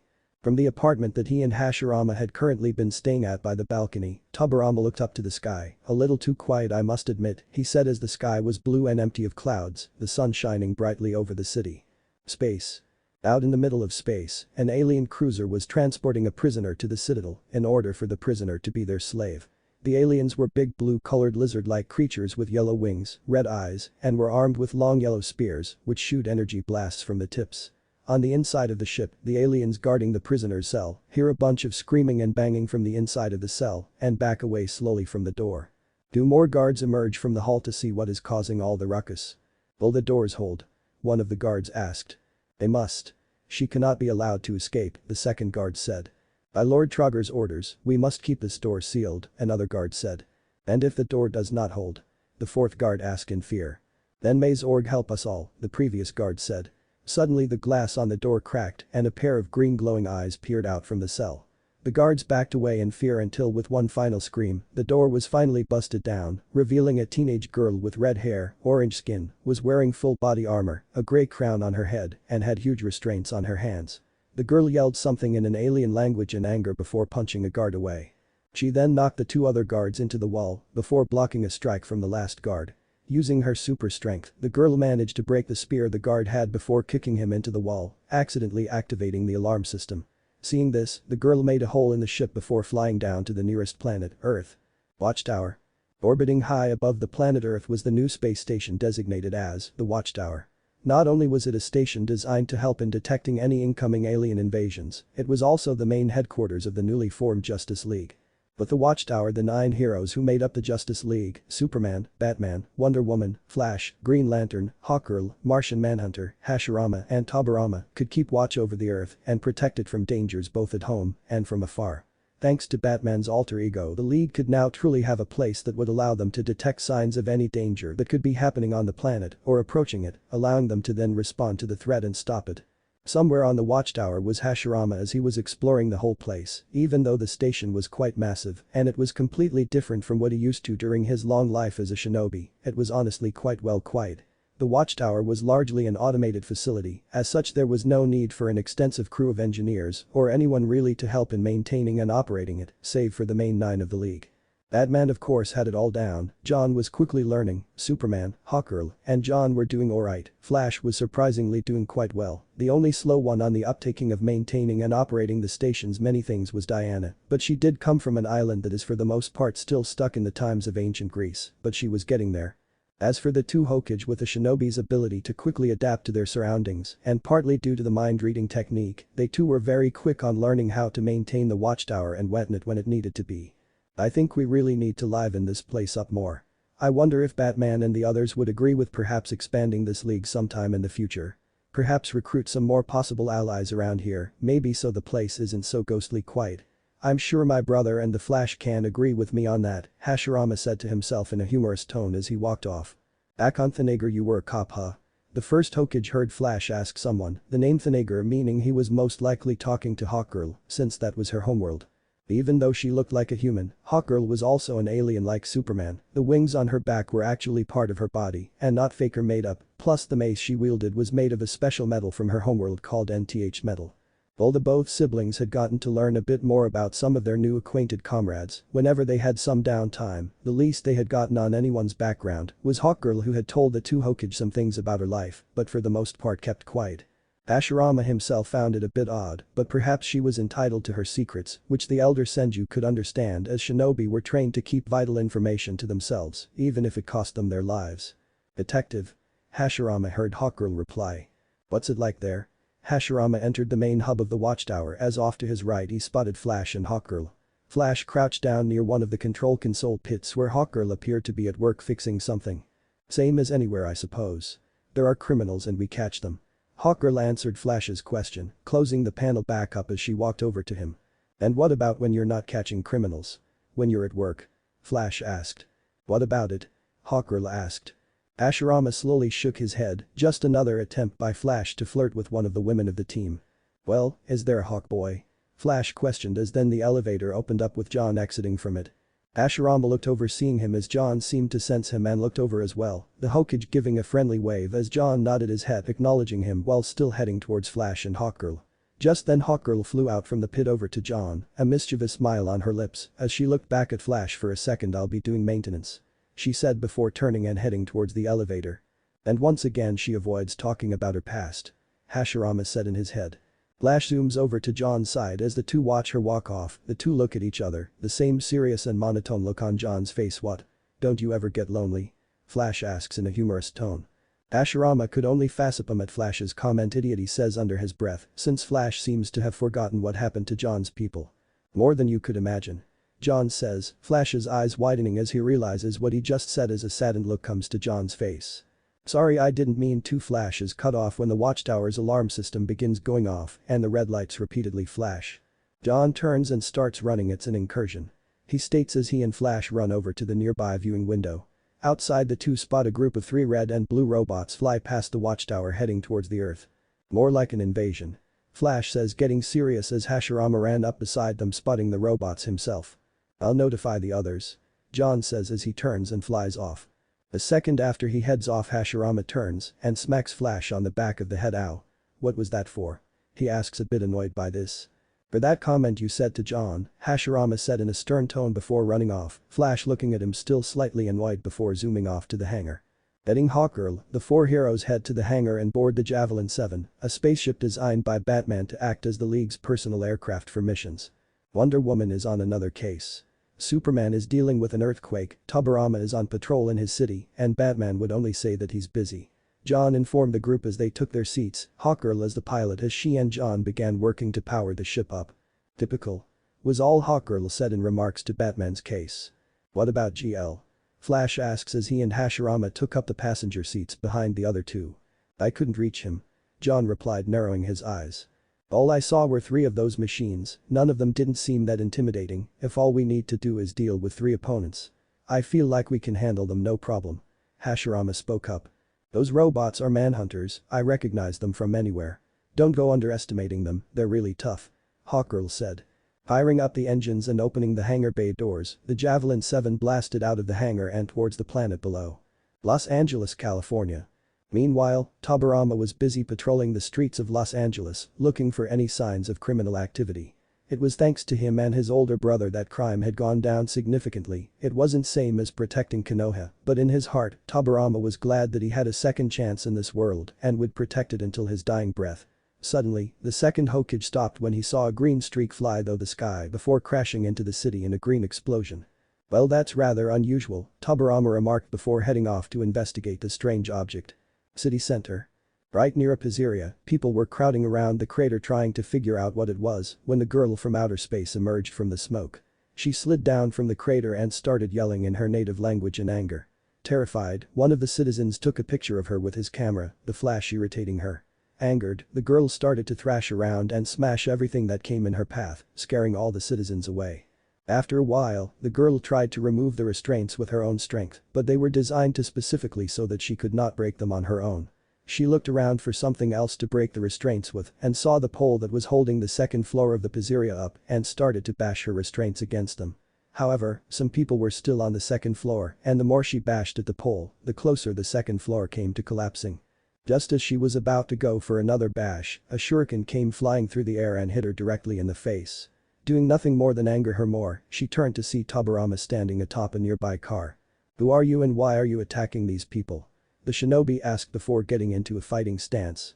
In response, the girl leapt into the air before falling down and attempted to crush Tobirama, but he was able to easily dodge out of the way.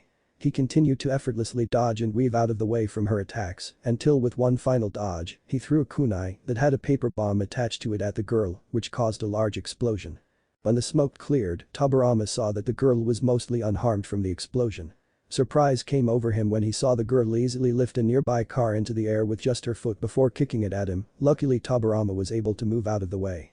Eventually, the car crashed into a building. Impressive for one so young, the second Hokage said to himself. While in his thoughts, he barely managed to see the girl move in close and nearly hit him with her restraints, but the shinobi was able to block it with his Raijin sword. The girl tried to strike him again, but Tobirama moved out of the way, waving a few hand signs to preform his signature jutsu. Water style. Water dragon missile. The giant water dragon rammed her hard into a nearby car. The girl got out of the car now covered in a few bruises and scratches with her clothing a bit torn. But the girl simply cracked her neck in response. She said something in her language before jumping at Tobirama again. Deciding that he had enough, the Hokage readied another jutsu. Water style. Aqua mirror jutsu. Out of thin air, Tobirama created a large flat circular pool of water that acted as a sort of mirror. Thinking that this was a shield her enemy was using to defend himself, the girl prepared to smash through the mirror, but what happened next was something that no one could have prepared for. The girl's reflection in the mirror seemed to literally emerge and materialize right from the reflective surface, much to the girl's shock and disbelief. Her reflection easily countered her attack and slammed her handcuffed fists right into the girl's midsection, sending her flying into a nearby wall. Before she could recover, Tobirama was already in front of her with his sword aimed at her throat. "You yield," Tobirama said coldly. He then noticed a fear in her eyes, even if she was trying to hide it. Realizing that there'd be no point in striking down a defenseless opponent, Tobirama lowered his weapon much to the girl's surprise before stabbing the handcuffs, which removed them as they fell to the ground with a large thud. "There," Tobirama said as he turned to leave. "Now leave this place before I change my mind." "Mesna?" the woman asked in her language, still in shock that he didn't finish her. He even freed her from the rest of the cuffs. But she wasn't wasting this chance as she flew off. "Alleyway." The woman landed in a nearby alley looking around until she saw a homeless person nearby, so she grabbed him and kissed him to the man's shock before she flew off again. The man blinked as he looked at his bottle of beer. "I need to get more of this stuff." Detroit, Michigan. The three manhunters landed in the middle of a busy street, cars were backed up for miles by the looks of it, and their landing did not miss the attention of the large number of people walking the streets, who all stared at the giant robots in confusion and fear due to their intimidating look. The manhunters ignored the civilians, only one of them glancing a quick look at a few of them as they began marching forward in their search for John Stewart. Getting bad vibes from these robots, some of the civilians began running away to safety, others took cover behind whatever they could find, while the people in their cars stayed in them. The manhunters got a few feet before suddenly stop. The voice of John yelled out, catching their attention. The Javelin 7 hovered high in the air just a few feet above the buildings as the four heroes disembarked the ship, Hawkgirl carrying Flash down, while John calmly floated down. Hashirama simply just dropped from the ramp right onto the street without any sort of injury or problem. "What do you want here?" John questioned in a demanding voice as he narrowed his eyes. "John Stewart, the Green Lantern." The lead manhunter answers. "What for?" Flash asked. "That's not your concern." The manhunter replies as he continues forward, only for Hawkgirl to walk straight up to him, stopping him in his tracks again. "Want a bet?" she challenged, looking up at the manhunter. The manhunter took a swing at her, trying to swat her away, but Hawkgirl ducked down, dodging it, and retaliates with a battle cry, throwing her mace up. The manhunter is surprisingly fast, however, and manages to catch both her wrists in his grasp. With great strength he lobs Hawkgirl right over his head and sends her flying far. Flash reacts to this, speeding off after her, jumping onto and over the cars piling the street as he eventually jumps into the air and manages to catch her in his arms while landing on top of a bus. "Aren't you gonna thank me?" Flash asks in a humorous tone. "Down boy." Hawkgirl replies in a playful tone before taking back off into the sky. Flash drops back onto the street and does a U-turn as he and Hawkgirl begin making their way back over to the others. John launches himself at the lead manhunter, but the robot throws his right hand forward, striking John in the chest with his baton as electricity surges out from the end, shocking and causing him to fly right over the manhunter and crash a few feet away. The lead manhunter turns and takes a few steps towards the downed John to face him, while the remaining two take a few steps towards Decade. Hashirama pulls out his sword as he charged forward. The two manhunters aim their batons forward and fire energy blasts from the front ends, the shots flying and impacting around the shinobi as he continued forward before jumping into the air and bringing his sword down. The manhunter on his right sidesteps the sword as he comes down, causing him to hit the ground. Hashirama is quickly able to throw his sword upwards, forcing the manhunter back before spinning around and throwing several kunai at the other manhunter right behind him. This time Hashirama lands a strike across the chest as sparks fly from the manhunter, however the manhunter doesn't even react to the hit. "That's unexpected," the elder Senju said, looking up at the manhunter's expressionless face. Hashirama tries again with a downward diagonal slash, but once again the manhunter shows no reaction or pain to the attack. Hashirama took a step back as he narrowed his eyes, but recovers immediately as he tries another attack. This time going straight at stabbing the manhunter, however the manhunter catches the blade of his sword, stopping it in its tracks. Hashirama then attempts to pull his sword free, but fails. He tries again, but this time the manhunter releases its grip, only for the second manhunter to grab Hashirama by his arm and toss him away, but the first Hokage is able to land gracefully on his feet. John recovers and stares directly at the lead manhunter in anger with a growl. The manhunter holds his baton out, which then extends into a staff. Gripping it with both hands, the manhunter turns a dial near the center of the staff as a strange whirring sound emits from the weapon. Aiming his staff forward, the tip of it lights up in a blue light just as John launches himself at the manhunter again, only for the manhunter to once again slam his weapon into his chest, as this time a more powerful blast of electricity emits from the staff, sending John flying far and crashing through a window into an apartment building.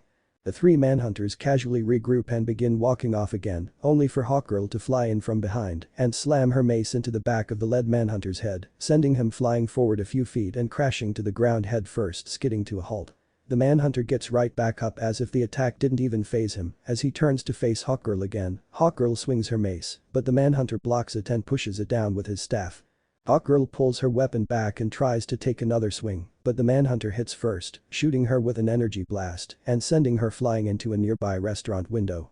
Flash watches this happen and sees her hit the far back wall inside the restaurant, even going right through it, destroying the wall while alerting the people inside as to what was happening. Angered by this, Flash turns and speeds off towards the manhunters, the robots once again casually marching forward until they seem to hear Flash running towards them. The lead manhunter turns and spots Flash coming right at him. The manhunter holds his staff out and clotheslines Flash, sending him onto his back, skidding across the ground and then crashing right into a car back first. Fire style. Dragon flame bomb. The dragon made out of fire shot forward, aiming right at their faces, but the lead manhunter managed to rapidly spin his staff around, dispersing the flame. Once the fire is put out, the other two manhunters aim their staffs forward and fire energy blasts, but the god of shinobi was able to easily dodge and evade such basic attacks. "Alright, that does it. Enough messing around," Hashirama stated as he prepared another jutsu. The three manhunters continue walking calmly down the street. Hawkgirl once again appears soaring through the air, coming at them from behind, and just as she is about to hit the lead manhunter with her mace, the manhunter raises his staff backwards and strikes her without looking, electrifying her and pulling Hawkgirl over, slamming her onto the hood of a car, knocking her out. The manhunter stands above her and raises his staff, electrifying the bottom end as he prepares to finish Hawkgirl off. "Back off," a voice shouts. Looking forward, the lead manhunter narrows his eyes in annoyance as Superman came flying and slamming right into the manhunter, pushing him back into the wall of a building. Superman pulls his right arm back, but before he can throw a punch he is shot from behind, causing him to cry out in pain and turn around to see one of the other manhunters aiming his staff at him. Superman attempts to charge him, but the manhunter fires again, hitting him and pushing him back. However, Superman is able to stop himself, sliding to a halt as the manhunter fires a continuous stream of energy into the Man of Steel. Superman fights back, giving it his all and taking the beam of energy as he begins pushing towards the Manhunter, the Manhunter amplifying his weapon's power level into a larger beam, Superman struggling even more now to force his way through as he continues inching closer and closer to the Manhunter. With one final push, Superman manages to reach the Manhunter and grabbing the end of its staff breaks it, causing the weapon to malfunction and explode. Both remain unharmed by the explosion as Superman uses this opportunity to grab the rest of the staff and push it into the Manhunter's chin, forcing the Manhunter to release its grip as he pulls the staff from the hands and breaks it in half with his right knee. Superman attacks the Manhunter again, who manages to grab him by the shoulders but is unable to stop him as Superman manages to pick him up and toss the Manhunter towards the other Manhunter just as it is recovering, sending them both crashing into the wall. Flash speeds in while Hawkgirl begins to recover. "We thought you were busy with an earthquake," Flash asks, stopping behind Superman. "It was just a 4.0. You mind telling me what's going on here?" Superman asks, still unsure of what was going on. "I wish but Flash is unable to finish answering him as both he and Superman are suddenly blasted from behind and go down, the third Manhunter standing atop a car aiming its staff at them. The two occupants of the car quickly get out and run away in terror. The Manhunter aims his staff at the two downed heroes and prepares to fire again when John flies in from above and drops straight down on top of the Manhunter, slamming it right into the car and causing it to explode as John quickly jump flips away before it goes off. Superman and Flash begin to recover while John starts heading over to assist them when suddenly the car begins getting lifted up, the Manhunter having survived completely unscathed as it prepares to toss the flaming car at John, who is unaware of this. "John!"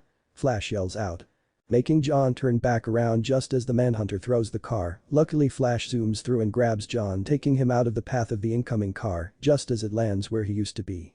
The car begins skidding down the street heading towards a gas station. Superman quickly flies in to try and stop it, and while he does, the car still goes off, causing a chain reaction that takes out both the car and the gas station, sending up a huge fireball and pillar of smoke. Wood style. Cutting Sprig's jutsu. The Manhunter turns around upon hearing this, only to be greeted by Hashirama with wooden spikes growing from his arm, cutting right across the chest of the Manhunter, this time sending it spiraling around and falling to the ground. The first Hokage turned and came to a stop as he looks back at the Manhunter to see it standing up, this time a large cut across its chest with oil bleeding out from the damage done. "That's better," he said. The three Manhunters regroup as the other two walk in from behind, the lead Manhunter once again taking center stage, standing in front of the other two as the heroes do the same thing. "You bucket of bolts ready for round 2? Flash questions as he and the others are ready to continue the fight. "Hang on a second." Hashirama spoke up, putting his right arm out in front of Flash and the others, confusing them as he turned towards them. "Allow me." Turning back towards the Manhunters, Hashirama said, "Let's see how you Manhunters deal with this." Waving more hand signs, the shinobi readied another technique from his vast arsenal of jutsu. Wood style. Wood clone jutsu. Several exact wooden clones of Hashirama seem to emerge out of his body. The Manhunters remain unfazed by this, while the other heroes look on a bit in awe. "Prepare yourself," Hashirama said calmly. Each clone shooting a powerful blast of each of the 5 chakra nature out of their mouths, consisting of fire, water, earth, wind, and lighting, streaming towards the Manhunter, who all turned up the power of their staffs by twisting the dial in order to counter these attacks. Just as the multiple attacks were about to collide, a giant wall made of green energy appears from nowhere between the two, taking both attacks and causing an explosion as Hashirama and the other heroes cover their faces from this. Once the explosion dies down, everyone lowers their arms to see the giant construct of a wall still standing, before shattering completely. "Stop." A familiar voice booms out, catching everyone's attention, even the Manhunters. Looking up towards the smoke rising into the air from the gas station, the heroes spot the continuous stream of green energy that created the giant wall, as then a few seconds later their friend and fellow hero, John Stewart, the Green Lantern, comes slowly floating through. A serious look on his face as he descends towards the ground. "GL. Better late than never," Flash calls out. "Green Lantern, what's the meaning of this? We were just about to end this threat," Hashirama questioned as the wood clones all disappeared in a puff of smoke. Lantern retracts the energy into his ring and lands between the two groups before turning to face the lead Manhunter, just as the other two recover and regroup on either side behind him. Just then, to the heroes' confusion, Green Lantern suddenly approaches the Manhunters in a calm manner, showing no signs of attacking them as he simply walks up to the lead Manhunter. "You are the Green Lantern known as John Stewart?" "I am," John answers.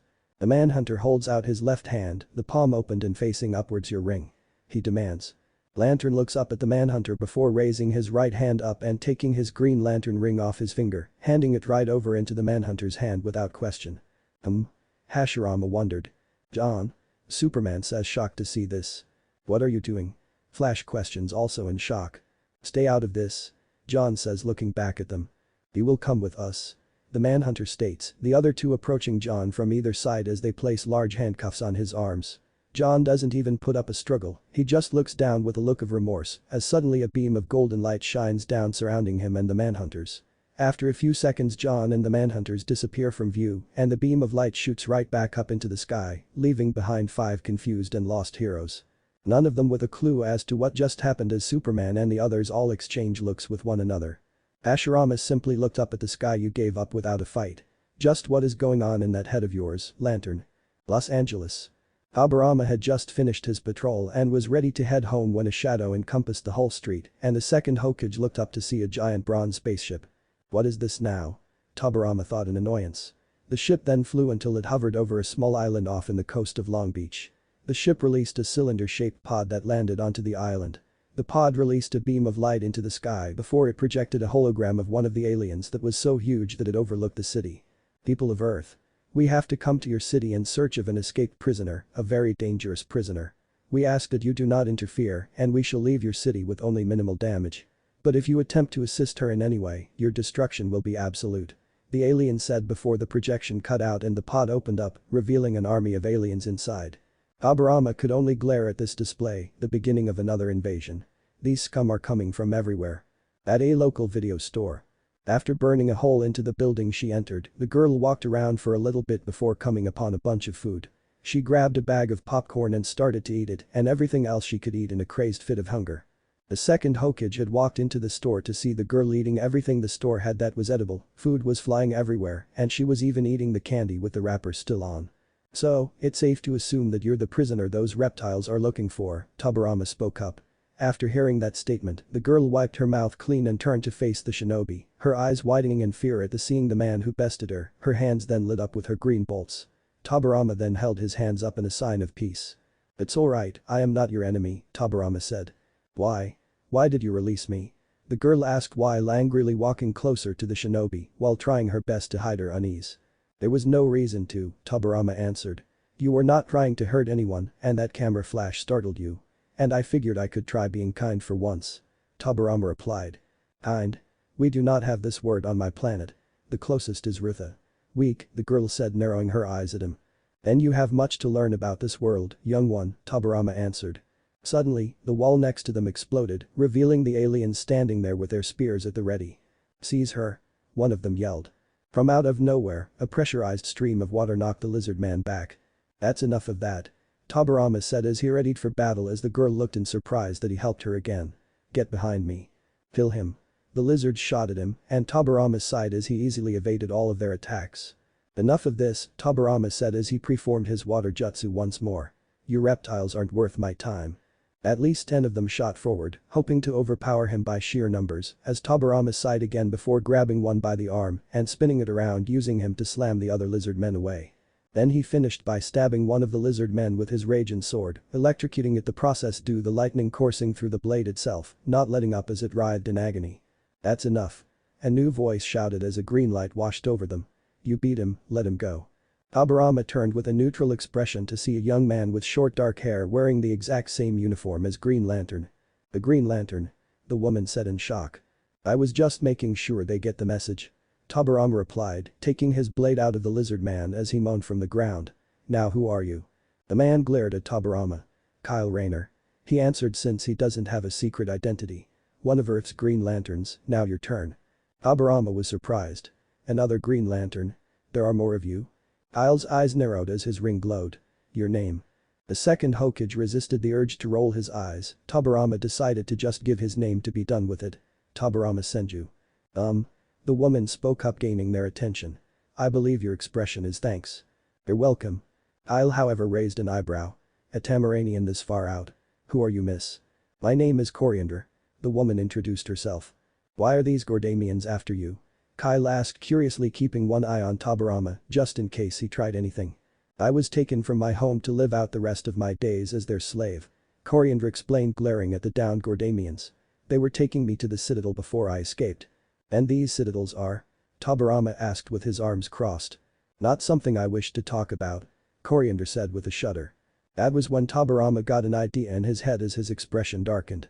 Now, he was really wishing he had killed these Gordanians now. Anyone who would perform such horrible acts were the worst kind of scum in the Hokage's eyes. I looked pissed as well.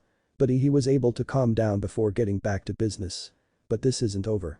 Now that you interfered. Draugr will strike harder. Coriander interrupted. It's only a matter of.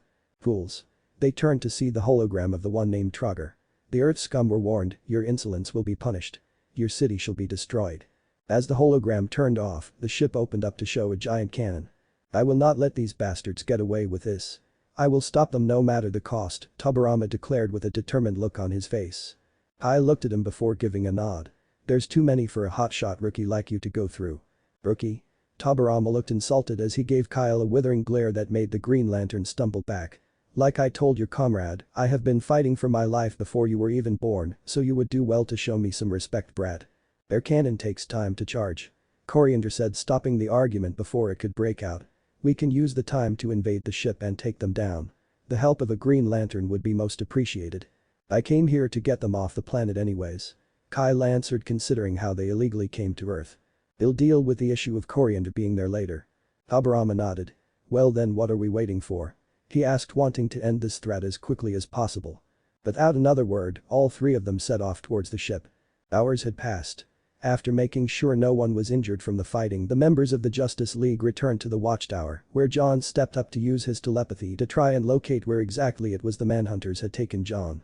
And so while he did this, the others could do nothing but wait and hope that John could find out where their friend was. I don't get it, why did GL just give himself up like that without a fight? Flash questioned, leaning against a console. Not only that, but his ring as well.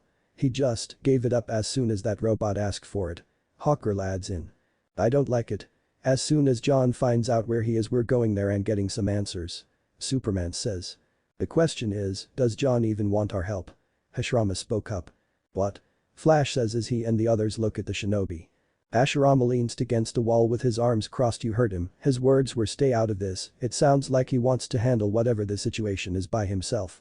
He knows why those manhunters came for him, and it must be something real personal if he didn't want to explain anything to us. So the question is, if we do go, is he going to be glad or angry that we came to help him? Maybe he was just trying to keep us safe or something. Either way, I don't care, we know where GL is, we're going to rescue him, and he's going to tell us what's going on whether he wants to or not. We're a team now, and teammates always look out for one another. Flash said. In all honesty, we haven't even been a team for that long, just saying. Still, the real question does remain. Why did John Stewart surrender himself without a fight? I saw a look in his eyes, a look of sadness. Of regret. Could he have done something in the past before the Imperium invasion? Hashirama questioned. No way. If GL is in trouble, then he had to have been framed or something. He would never do anything bad. Flash states. Until we know for sure what exactly is going on, let's not go jumping to conclusions just yet. Superman says, trying to calm Flash. Thus then John turns away from the window and takes a few steps away. I sense turmoil. He says, catching everyone's attention, a heavy heart. Looks like I was right in one area. Hashirama stated. Superman approached John, he's looking at stars. Superman turned and flew over to a small control panel in a large pit, but which stars? He questions, landing in front of the console and pressing a few buttons. In the central pit was a large circular platform which began lighting up. After a few seconds, a tube of light appeared, shining upwards into an open circular tube on the ceiling, as a globe-shaped map of the Milky Way galaxy appeared in the center of the light. The other heroes joined Superman as John pointed to a part of it there. The name in red letters pops up, Agiris 5, along with a set of coordinates for its location in white. That's where he is. Well then, what are we waiting for? Let's go. Flash says before speeding off towards the Javelin. The others turn and fly off while Hashirama calmly starts walking. Good thing we have that wormhole generator, or this would be a rather long flight. The first Hokage said to himself before joining his comrades. Agira system. The desert-like planet is seen, floating around in space. Not that far away from the planet is a large amount of space debris, mostly what appeared to be asteroids. From the depths of space, the Justice League's Javelin emerged from a wormhole generated by it, the wormhole closing up as soon as the ship exited, as the Javelin flew towards the planet known as Agiris 5. Why he would give them his ring? It still doesn't make sense. Hawkgirl questions while sitting in the co-pilot seat. John's a strange one, that's for sure. Superman says while piloting the ship. I'm beginning to think all you humans are. Hawkgirl adds in. Superman appears to be hurt by her choice of word sorry. she says, taking notice of this. It's alright, I take it as a compliment. Superman says, now actually happy about her statement. Initiating landing procedure. Superman says, just as he is about to do this, their ship is hit by laser bolts, causing the whole thing to shake as their shield takes the damage. They are hit a few more times as then alien fighters appear right in front of them as they break through the clouds, the fighters firing a few more times before flying right past them as the League members brace themselves from the impacting shots. The alien fighters turn around and continue chasing and firing after the League javelin as they approach a massive city. They're not responding to our signal. Flash reports while pressing some buttons on the control console in front of him. The alien fighters fire again until their speed overtakes the javelin and they fly right overhead. It's clear what they want, I say we give it to them. Hawkgirl says in an annoyed tone as she presses a button, activating the weapon systems. Before she can fire though, Superman grabs her wrist. No, we're not here to start a war. He says. Releasing his grip on her, Hawkgirl rubs her wrist as Superman gets up. Hashirama, take the controls. Hawkgirl and John get up following after him as they head to the back door. Hashirama gets up from his seat and walks up to the pilot chair, taking his new spot as he grabs the control wheel. At the back of the javelin as the alien fighters reappear behind them again, the ramp lowers with Superman, John, and Hawkgirl standing on it as they take off to take care of the fighters. The alien fighters split off as one of them turns around and fires at Superman, the laser bolts missing him as Superman retaliates with his heat vision, taking out both gun turrets, allowing him to fly right over the fighter safely as he goes towards the back and grabs onto two flaps, holding onto them as he kicks his legs through the ship, causing some damage to the engine. Superman releases his hold and hovers in the air as the alien fighter flies off to find a place to land, smoke trailing from its damaged engine. John flies higher into the air before coming to a stop, crossing his arms and going intangible as the second alien fighter flies towards him, completely unaware of this. Firing its guns, the laser bolts go right through John, shocking the pilots inside until eventually they fly right through him and John vanishes. The three pilots inside lower their arms, confused as to what happened and where their target was, until a few seconds later John comes crashing out the back of the fighter, having caused some damage to the engine. Inside, the main pilot notices the fuel levels dropping, forcing them to quickly fly away and seek a safe place to land. John watches the fighter fly off before turning around to see Hawkgirl still dealing with hers. The remaining fighter manages to keep up with Hawkgirl as she continues flying around, dodging every shot fired at her. Eventually, having enough, Hawkgirl powers up her mace and falters back a little, turning around and going for the ship's engine as she slams her mace into the back, unfortunately causing much more damage than needed to as the entire back of the ship blows apart, causing the ship to start falling towards the city. Hawkgirl. Superman calls out as he flies past her as she comes to a stop. What? She says, confused by why he was calling out to her. Until she takes notice of the extra damage she did as she sees Superman flying after the falling fighter. Oh, that. Superman manages to reach the fighter and goes underneath it, catching it in his hands as he slows it down and eventually finds a place to set it down, frightening some nearby civilians as he lands and places the damaged fighter down. Hovering over and landing on the back, Superman uses his super breath to blow out the flames, averting any more problems from happening as he takes back off into the sky. Hashirama meanwhile is able to skillfully pilot the javelin through the tall buildings of the high-tech looking city. It seems that we have ourselves a landing pad, he said, pressing some buttons. Bringing out the landing gear as he decreases the ship speed and hovers down onto the center of the landing platform, landing the ship perfectly before shutting the engines off. The ramp lowers as Hashirama and Flash begin walking down. You know, good thing you were here for that. Between you and me, I can't fly anything so, but before he could finish, both came to a stop, a worried look on Flash's face as greeting them on the platform was a large number of armed alien guards. Their blasters already pointed at them. Don't suppose the words "we come in peace" will work here? The Hokage said sarcastically. He gets his response as the alien guards open fire, forcing both heroes to retreat back into the javelin for safety as the alien guards nevertheless continue firing even at the ship. They got our only way out covered, Flash said. Not for me they don't, Hashirama pointed out. The alien guards continue firing, unaware of Hashirama appearing right behind them with the body flicker technique. Perhaps one of them can tell us where John is. Which means I need to keep one of them conscious, Hashirama said to himself as he prepared one of his signature jutsu. Wood style. Wood dragon jutsu. Hearing this, the alien guards turn around to see a large Chinese dragon made out of wood appear in front of them. First things first, Hashirama says before the dragon used its tail to smack away several guards, sending them flying. The alien guards who were still conscious looked at Hashirama in shock and anger, ready to answer some questions. Hashirama asked. The alien guards however start charging him. Guess not. Hashirama then starts charging towards the alien guards. Just as he is about to collide, he summons two wooden clones from his body, which proceed to jump into the first two alien guards, knocking them to the ground. Hashirama continues charging through, summoning two more clones that took care of two more guards coming at him from his sides. Hashirama jump kicks an alien guard in the chest before turning to his right and ducking under a punch, retaliating with an uppercut, while at the same time summoning another clone that attacks an alien guard, charging him from behind. Two clones jump sideways into the air, one to the right the other to the left, firing, shooting a gust of wind from his mouth, taking down a group of guards. Another sweep kicks an alien guard off his feet, while the fourth upper slashes another guard with his sword. The fifth clone roundhouse kicks an alien guard right across the face, while Hashirama jumps forward, soaring through the air and striking down two alien guards with both his chakra-enhanced swords. Hashirama and his clones finish knocking out most of the remaining guards. One lone guard, who is farther away from the fighting, watches in shock as his comrades are beaten so easily and actually turns to run away. Only to run right into John as the Martian picks him up. His eyes begin glowing in golden light as the alien guard stops struggling immediately and goes limp. Superman and Hawkgirl land on the platform while Flash runs out, seeing the fight was over, while also seeing the many wood clones. I've been meaning to ask where the extra guys came from," Flash asked. The clones regroup on Hashirama and disappear. "Just my clone technique. You really are a man of many tricks," Superman says, impressed by Hashirama's apparent never-ending list of abilities he could potentially do. "More of a ninja of many tricks, I would say," the shinobi replied. John drops the now unconscious guard as his eyes return to normal, and he walks over to the others. "Green Lantern is close by, this way," John says, turning around. Towards the center of the city stood a tall and massive building, the top part of it the shape of an orb with two horns protruding out the sides of the building. John Stewart stood on a hovering platform, a saddened look in his eyes as he looked down, his power ring on another platform floating just a few feet in front of him. There is no excuse for this horror. And there can be no escape from punishment. An example must be made, the alien prosecutor states.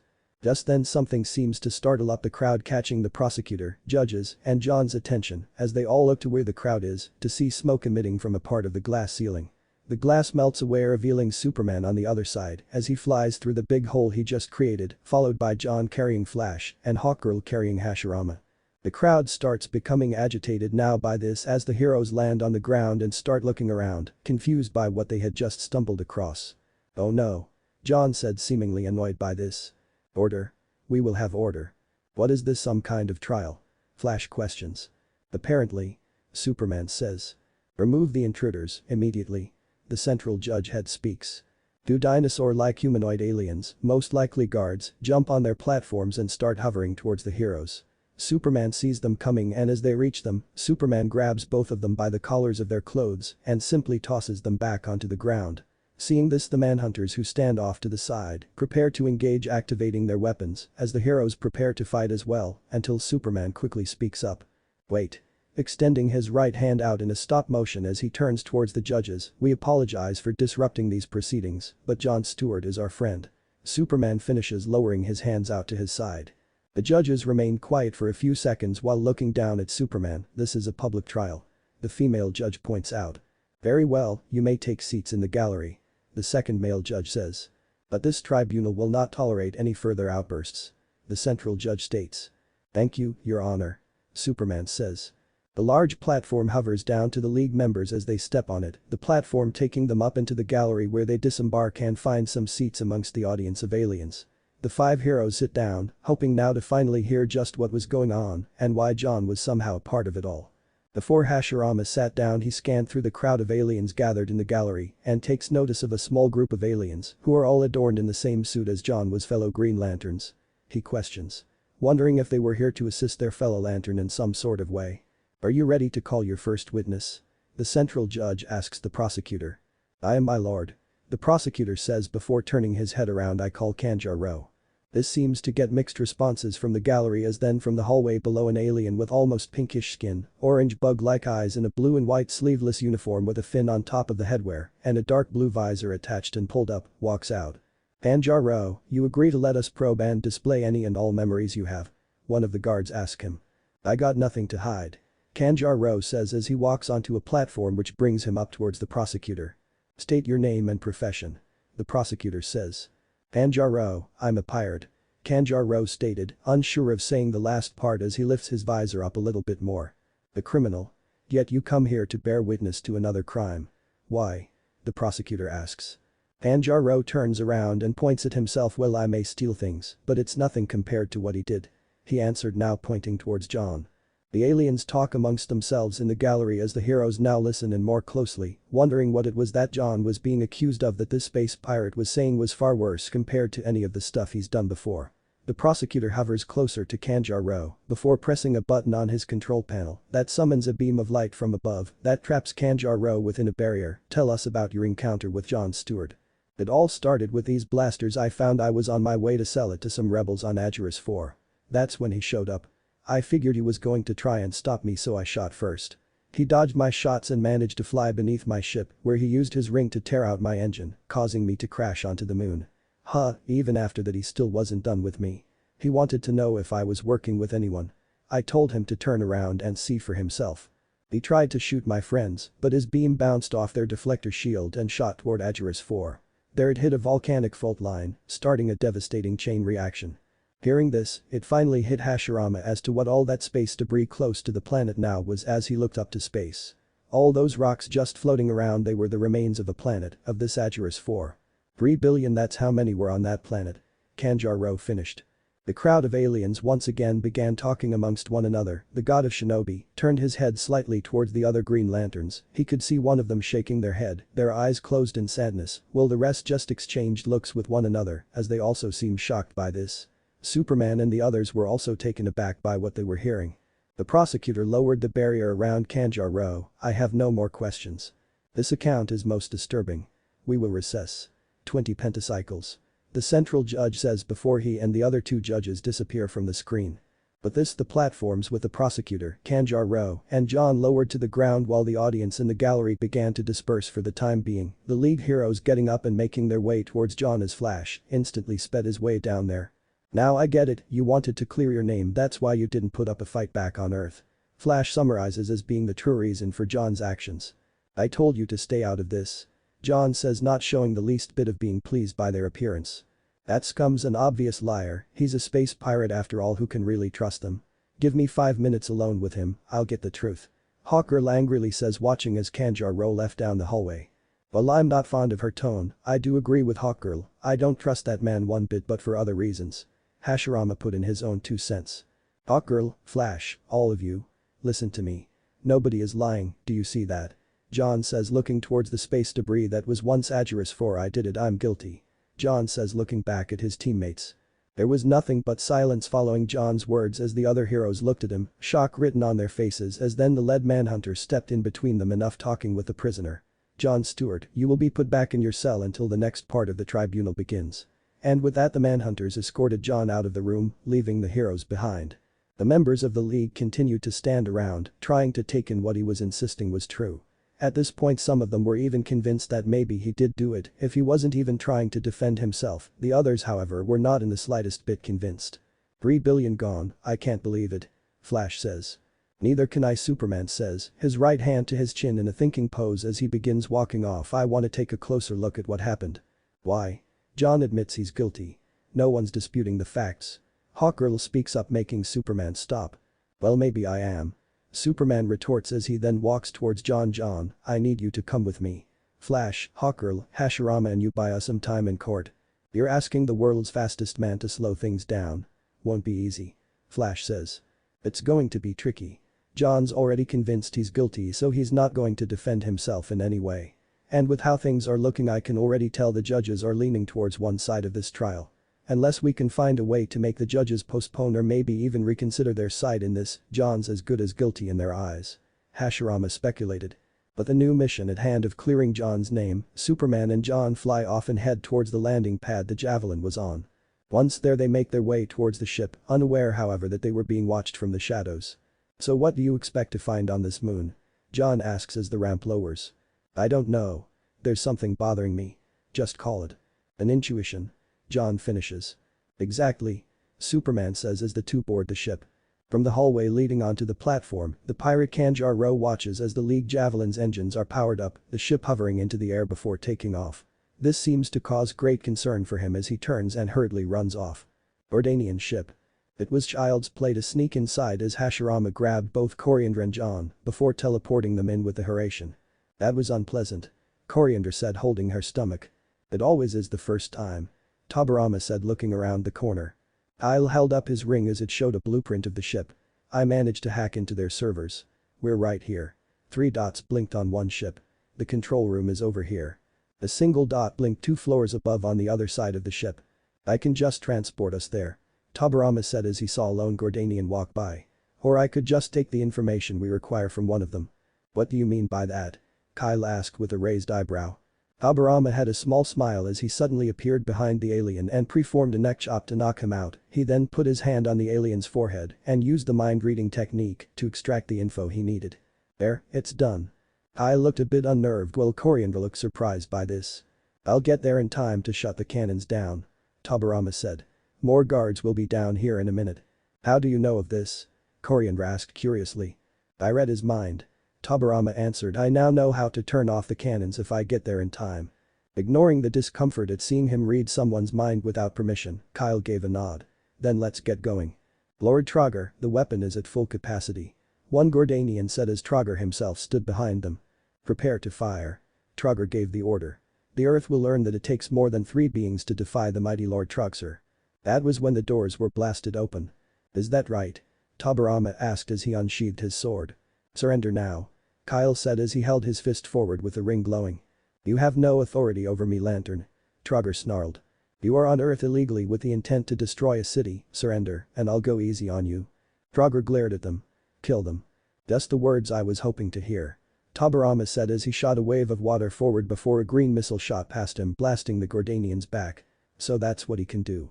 Coriander grabbed one Gordanian by the tail before slamming him into another as she shot a flurry of her star bolts, blasting 2 or 3 back. This Trogger is mine. Tobirama said as he shot forward, kicking Trogger in the gut, but the lizard smacked him back and Dan used his agility to keep from flying back too much. That was a mistake. Kyle used his ring to make a baseball bat and slammed some Gordanians away from him as he noticed Tobirama going all out as he punched each and every Gordanian in his way to get to Trogger. Just who is this guy? Trogger snarled as Tobirama punched him in the face, followed by a kick to the chest. As Trogger stumbled, a starbolt hit him in the face. The second Hokage turned to Coriander with a raised eyebrow. My apologies, but I have a right to fight him. Coriander said and Tobirama nodded after a second, remembering what she said they were going to do with her. By all means. Tobirama said as he smiled and turned to the other Gordanians that were surrounding Kyle, who was blasting them back. Do you need any help? I got it. Kyle said. Disable the cannons. Tobirama nodded as he simply walked up to the machine, stabbed his sword into the console, yanked out the wires which ended up causing the cannon to shut down. Coriander slammed her fist in Trogger's face, causing him to spit out blood. You think you can beat me, Tamaranian trash? Trogger asked snidely. You kidnapped me off my homeworld, went to make me a slave. Coriander's eyes were glowing with rage. I shall beat you. Bring it. Trogger delivered an uppercut sending Coriander flying up. But Coriander easily stopped herself from being sent flying as she shot a starbolt, nailing Trogger in the eye, causing him to howl in pain before she came in with a kick, knocking several teeth out. Trogger then grabbed her by the foot and slammed her onto the ground a couple of times. I will end you. Trogger said as he raised his claws to impale her, but Coriander punched his gut while her fist was covered with her starbolt. No, you will not. Coriander said calmly as she shot 2 star bolts in his chest before doing one more punch, causing Trogger to slam into the wall where he collapsed. Impressive. Coriander spun around to see Tobirama casually leaning against the wall. I was about to interfere when he had you on the ground, but it turned out you didn't need any help at all. After a second, Coriander gave a small smile. Several minutes later. This is gonna be a lot of paperwork. Kyle muttered as he had the Gordanians locked up in their own cells. I know the feeling all too well, Tobirama remarked. Taking a deep breath, Kyle looked at Coriander. If you want, I can drop you off at your planet. To his surprise, Coriander shook her head. I thank you, but I am curious to see what this world has to offer. But wouldn't your family miss you? Kyle asked as Coriander looked down. My parents are dead. She explained before clutching her arm. And my sister is the one who helped the Gordanians kidnap me. Tobirama gave a surprised look at that one before clenching his fists in anger at such a betrayal. Kyle crossed his arms before giving a nod. You'll need a place to stay. Tobirama turned away before he thought about her story and he closed his eyes for a few moments before he ended up saying. I have some allies that can help you find somewhere to stay for the time being. Coriander gave him a look of surprise and Kyle had a questionable look. And why are you offering? Kyle asked. Because of her story. Tobirama muttered as he gave Kyle a look. It's not permanent, it's only until we can find a way to save her planet. Then to Tobirama's complete shock, Coriander glumped him with a hug. Thank you friend Tobirama. Kyle sighed and looked at the Hokage. When I return from dropping these guys off, I'll be checking up on her. Do what you want. Tobirama grumbled as Kyle flew off and Tobirama headed for home. Come on Coriander. Alright. Coriander followed after him. I hope I don't regret this. Tobirama muttered under his breath. Badgerus 5. The court was back in session as Kanjaro and Jon Stewart were both on their platforms hovering before the judges. Jon Stewart, you may now question your accuser. The central judge says. No questions. Jon says looking down. Just as I thought.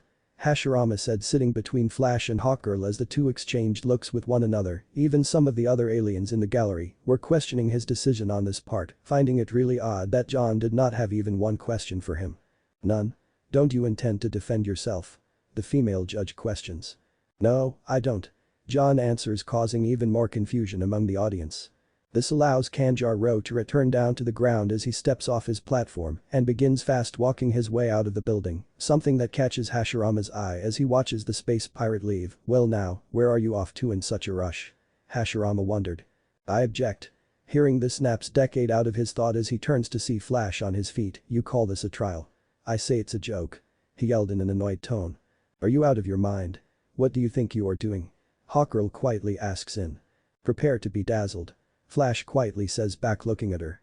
Oh this isn't going to go well, Hashirama said. Trust me, I got a plan. Flash says. Remove him. The center judge orders. Immediately two guards were already making their way towards Flash from behind before they can grab him. However he speeds off right past them, dodging another guard as he attempts to catch him and knocking two more down. Flash then runs down onto the ground floor past two manhunters guarding both the entrance and exit and stops in the middle of the floor. Listen to me, with something this important you got to hear both sides. Flash said. The judges remain silent. Jon has his platform lowered towards Flash. Flash, I told you not to get involved. He angrily states. They're railroading you pal. Flash says, unaware of the guard coming at him from behind as the guard catches Flash, putting both arms around him. Hey. Flash says trying to break free as the guard begins pulling him away. Two more run in from behind to help out when wait. The female judge calls out.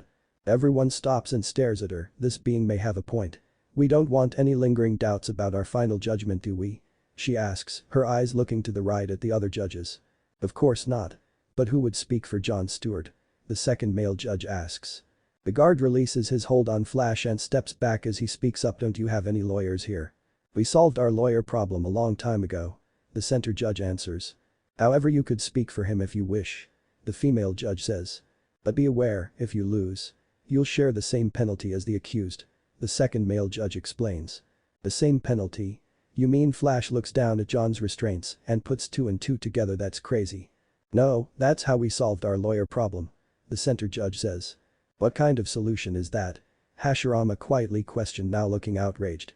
One that would prevent any good lawyer from getting someone who had actually done something bad out. In that part it's actually quite helpful. But then there's the problem when it comes to those who are innocent and have really no good way of defending themselves. Hawkgirl explains, getting a pretty good idea at what they were getting at with that.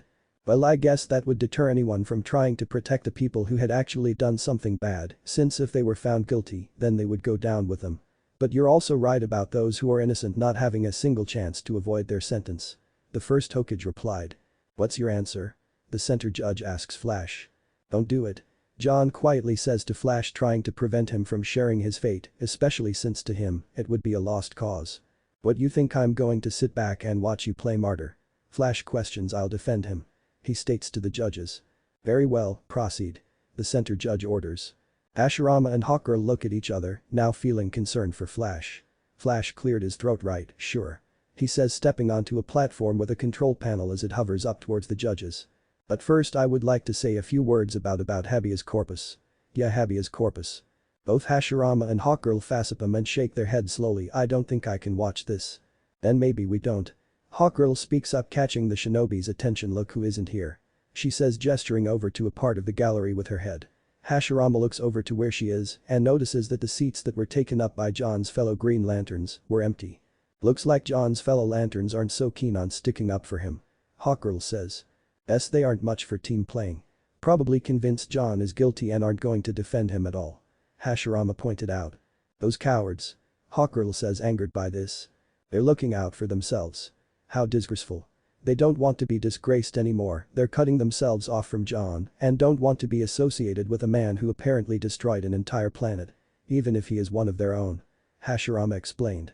If they think I'm just going to let them get away with that. You wouldn't. But as I see now, we got ourselves two objectives that could help us in either giving Superman and John some time or maybe even proving John's innocence. Hashirama stated, cutting her off. Do? Hawkgirl questions. Let's take a walk. The first Hokage suggested. The two got up from their seats and began to make their way out of the tribunal. I noticed our pirate friend Kanjaro walking off in quite a hurry. Unless he had to use the bathroom really badly, I think he was in a hurry for something else. Said Hashirama. You think he saw Superman and John leaving? Hawkgirl asked. Maybe. And if he did, why be in such a hurry for something if you're innocent in all this? Hashirama questioned. I knew we couldn't trust him. He's hiding something that could maybe prove John's innocence in all of this. Hawkgirl replied. The two exit the building exactly. Let's split up, you go search for Kanjaro. You might be able to find him a lot more easily from the air, find him and do your thing. Hashirama told Hawkgirl. What about you? Hawkgirl asks. I'll go have a little talk with John's fellow lanterns.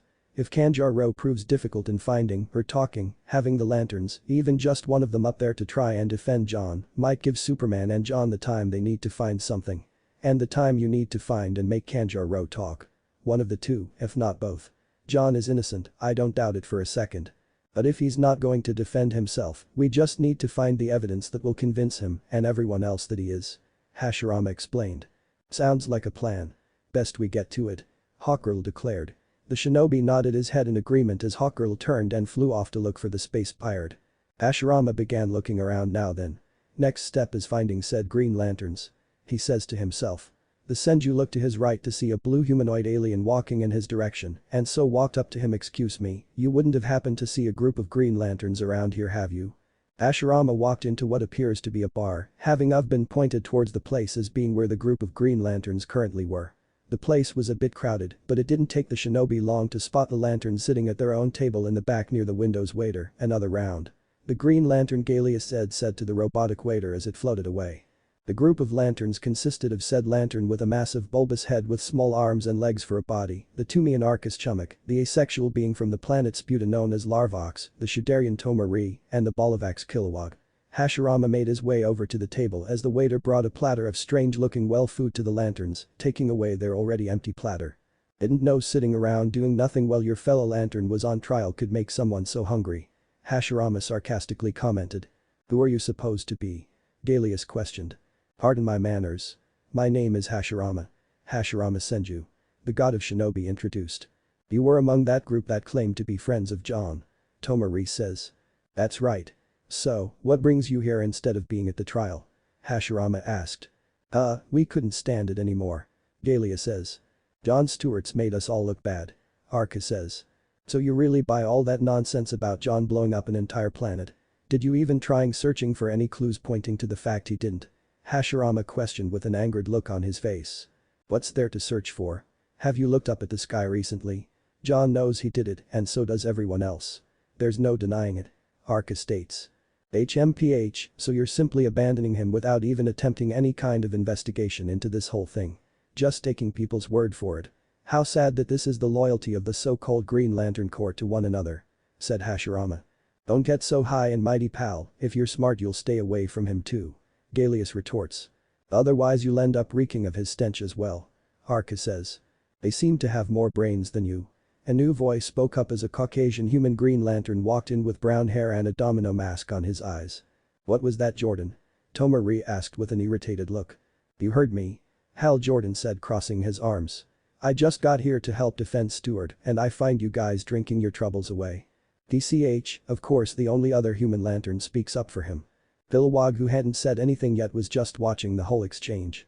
The only stench I smell around here is the stench of cowards and whatever that slop you're eating is. Hashirama stated, pointing towards their food without even looking at it, and you call yourselves an intergalactic peacekeeping force. All I see are a bunch of arrogant scum with no brains. Do you act this way to the people you try to protect? Don't push your luck, Earthling. Galia states, turning towards and pointing a finger at him. Touch a nerve, didn't I? I apologize, I mean, I would, but I probably don't have anything to worry about considering how stubby your arms and legs are. You're probably the least threatening lantern here next to the pointy-eared one. Hashirama mocked. Arcus slams his cup down and gets up on his feet. Listen here pal, either take a walk or we're gonna have a problem. He says getting up in the Senju's face. Maybe I should, that cowardly stench just keeps on growing for some reason I don't know why. Oh wait, I keep on forgetting that is because the source of that smell is coming from right in front of me. Hashirama remarked. Arcus had finally had enough and threw a punch at Hashirama. The first Hokage calmly throws his body to the left, dodging it as Arcus throws his other fist which Hashirama dodged again to the right. Hashirama then retaliates kicking Arcus right in the stomach, sending him flying right into Galeus, knocking both of them onto the ground as Kilowog, Tomari and Larvox activate their power rings ready for a fight. Hashirama seeing this pulls out his own two swords. My friends please. The bartender cries out as he leaps over his counter and slides over to the group, the lanterns all with their power rings activated and at the ready, as Hashirama pointed both of his blades towards the lanterns. No weapons. No weapons. The bartender continues to cry out in a panic, getting between Hashirama and the lanterns as he looks at both sides, while Arcus gets back on his feet with anger in his eyes. I don't know, might make things difficult for these lanterns. Not being able to use their little power rings to fight. Hashirama pointed out. You think we need our power rings to take you down? Arcus angrily questions as he, followed by the other lanterns power down their rings. Very well, if you say so. Hashirama replied sheathing his weapons, try to make things interesting, will you? The bartender scurries off in a whimper as Galeus growls at the shinobi. Arcus charges Hashirama. Only for him to deliver a sidekick right into the lantern's chest sending him flying back onto the table. Galeus, Tomari and Larvox check on him, while Kilowog and Hal both just sat on the table enjoying their drinks, with the former seemingly not interested in taking part in this brawl for some odd reason. Arcus groans in pain as the other three lanterns turn and rush towards Hashirama simultaneously. Galeus leaps at the Senju who ducks down, causing him to fly right over, as then Hashirama drops backwards onto his hands and sweep kicks both Tomari and Larvox off their feet. Galeus lunges at Hashirama again, the shinobi gets up and spins around, roundhouse kicking him across his massive face, sending Galeus flying into an electronic sign above a kiosk breaking it and sending sparks flying as he drops to the ground. Suddenly Larvox jumps onto Hashirama's back and wraps all four of his tentacle-like arms around him, causing Hashirama to stumble around a little as he turns around to see Galeus getting on top of the kiosk counter and once again leaping towards the Hokage. He dodges once more causing Galeus to miss him completely as Arcus quickly ducks down to dodge him. Galeus flies towards the window but is luckily caught by Kilowog with one hand while he drinks with the other. Arcus, who was looking back at this to make sure he was alright, looks back forward to see Hashirama already in front of him as he throws a powerful spinning kick to the face. Kilowog lowers his arm releasing Galeus, only for Arcus to crash right through the window and land outside. Tomari charges Hashirama with a battle cry as he ducks under it and punches Tomari in the stomach, sending him stumbling back. Hashirama then stands up and calmly walks towards him as Tomari recovers and attempts a roundhouse kick only for the Senju to easily block it with his arm and return with a sidekick, sending him flying onto his back. Galeus and Larvox regroup behind Tomari and help him back onto his feet. The three lanterns stare at Hashirama in anger as they had enough of this humiliation. You know what, forget this, blast him. Galeus orders as the three lanterns power their rings up and aim at Decade. No wait please. The bartender cries out. Before things could escalate, suddenly a wall made of green energy comes between the lanterns and Hashirama, no more. The two turn to see Kilowog on his feet using his power ring to create the construct. This guy's right. Jon Stewart's one of us. Kilowog says lowering the wall as he begins walking towards the entrance. And I'm going to help him. He states walking between the two as both watch him walk out of the bar, a green aura surrounding him. Kilowog takes off into the air. Good all Kilowog. Hal said with a chuckle before turning to Hashirama. Nice moves back there. I was unaware that Earth had another green lantern. Hashirama replied. Another? I was the first one. Hal said surprising the first Hokage. Well second after Alan Scott.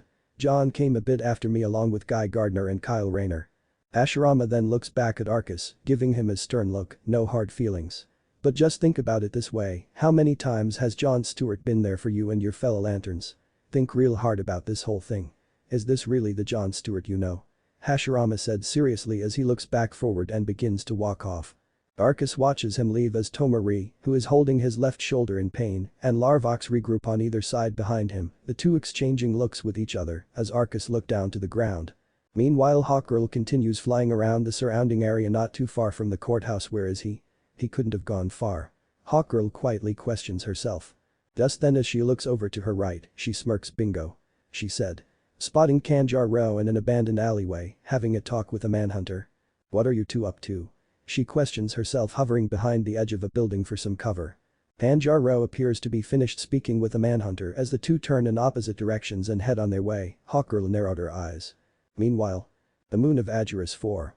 Superman and John disembark from the Javelin in their skin-tight spacesuits and approach the nearest crater. See anything wrong with this picture? Superman asks as they reach the edge of it. Where do I start?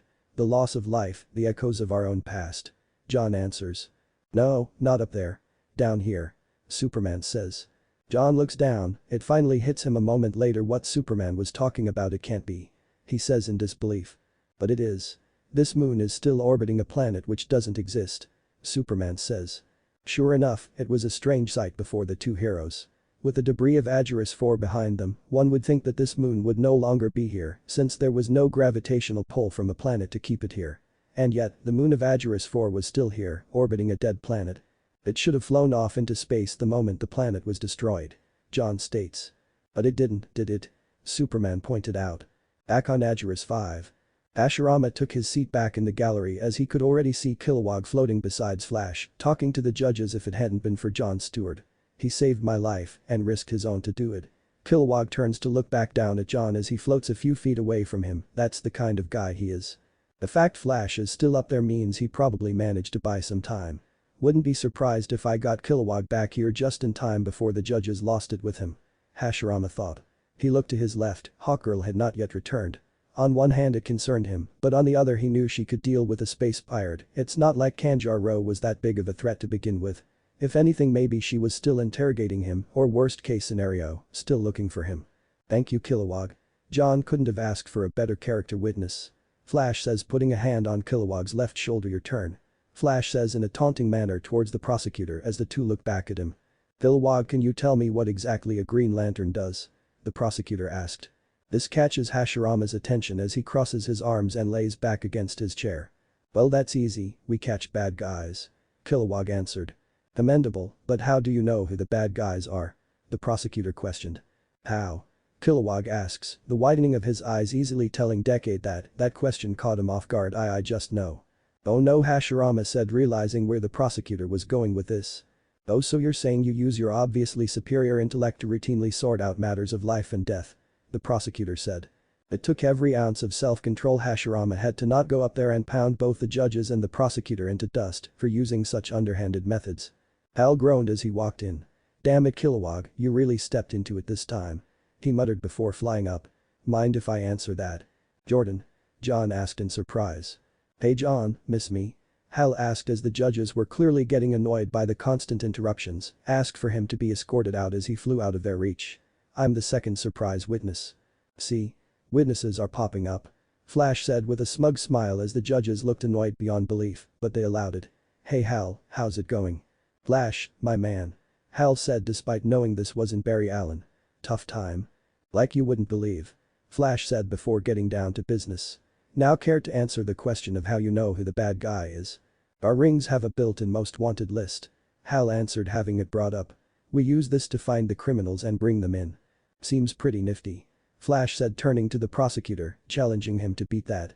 Yes, how convenient that you use rings that are more destructive than any other galactic weapon to solve problems.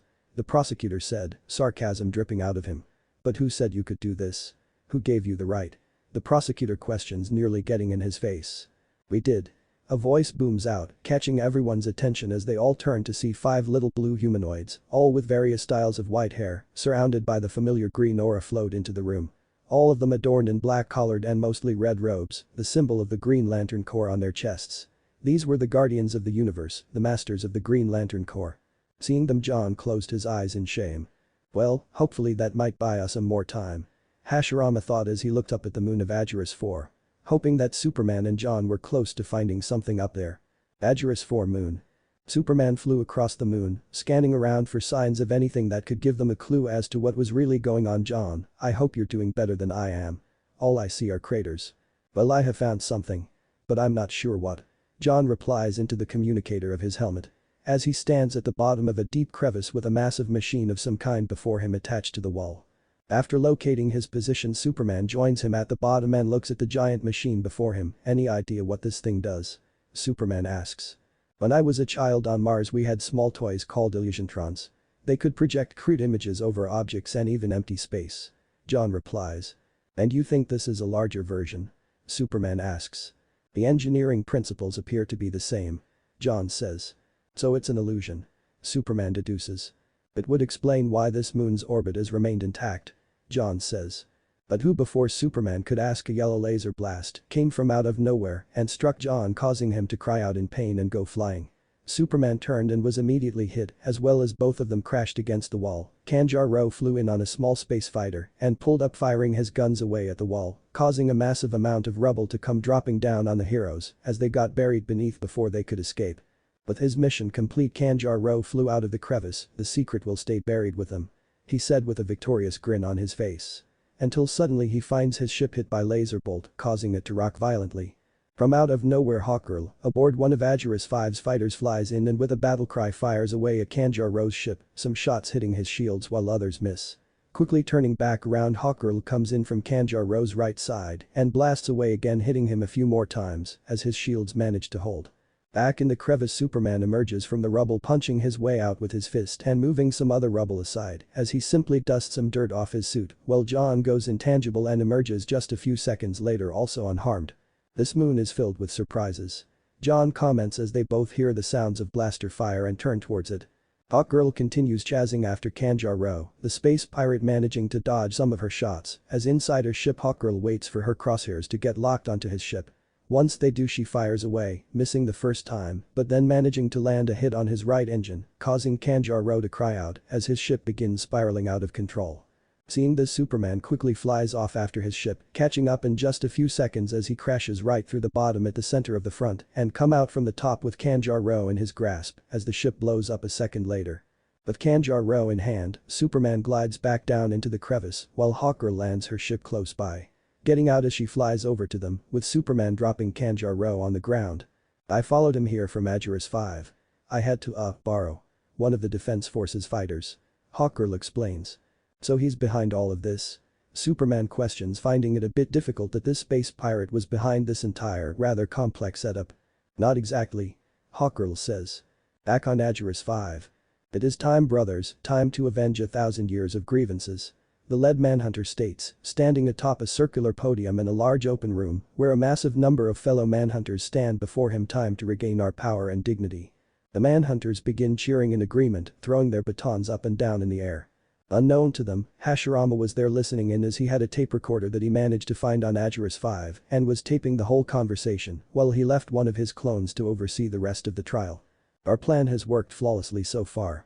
We've sown dissension among the Lantern Corps and stained their reputation forever. But beyond that, we've succeeded in luring the leaders of our most hated enemy away from their home planet of Oa. The lead Manhunter holds his right arm out with his baton sticking upwards. Yes, they are here. The Guardians.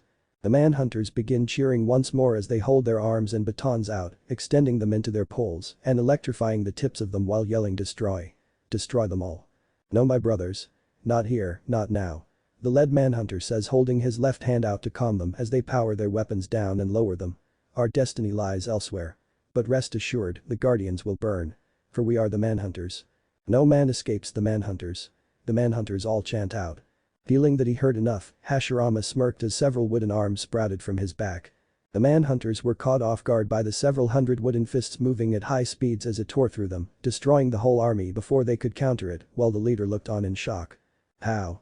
The lead Manhunter asked before Hashirama showed himself. I could have done that at any time. Hashirama said with a grin. But the others probably wouldn't approve of how I deal with enemies like you. The lead Manhunter fired a beam as Dan saw it coming and simply moved his head to the side as the beam shot right past him. And I needed the evidence to prove Stuart's innocence. Hashirama said as he suddenly disappeared.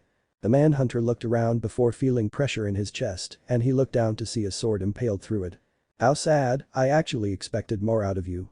Hashirama said in a bored tone as he caused the Manhunter to explode. Hashirama made it back stealthily as he saw Superman coming out of some orb that had smoke in it with flash and lantern. How dare you? One of the judges said in rage. Superman was followed by John carrying Kanjaro. Stop. John is innocent. The Man of Steel shouted. That's your cue, Hawkgirl, hope you can hear me. Superman quietly says into his communicator. As on the moon of Aegis 4, Hawkgirl waits patiently for said signal loud and clear. she says as she flies up a few feet and begins spinning her mace around, powering it up before tossing it at the large cloaking machine. Hitting it in the right spot that it causes a chain reaction as the rest of the machine begins blowing up, as up in the space where the debris field is, the debris suddenly disappears and is replaced with a large blue planet. Agerus 4. Once again everyone was in a state of shock, the prosecutor's mouth even dropping open in complete shock as everyone stared at Agerus 4, the planet that was supposed to have been destroyed.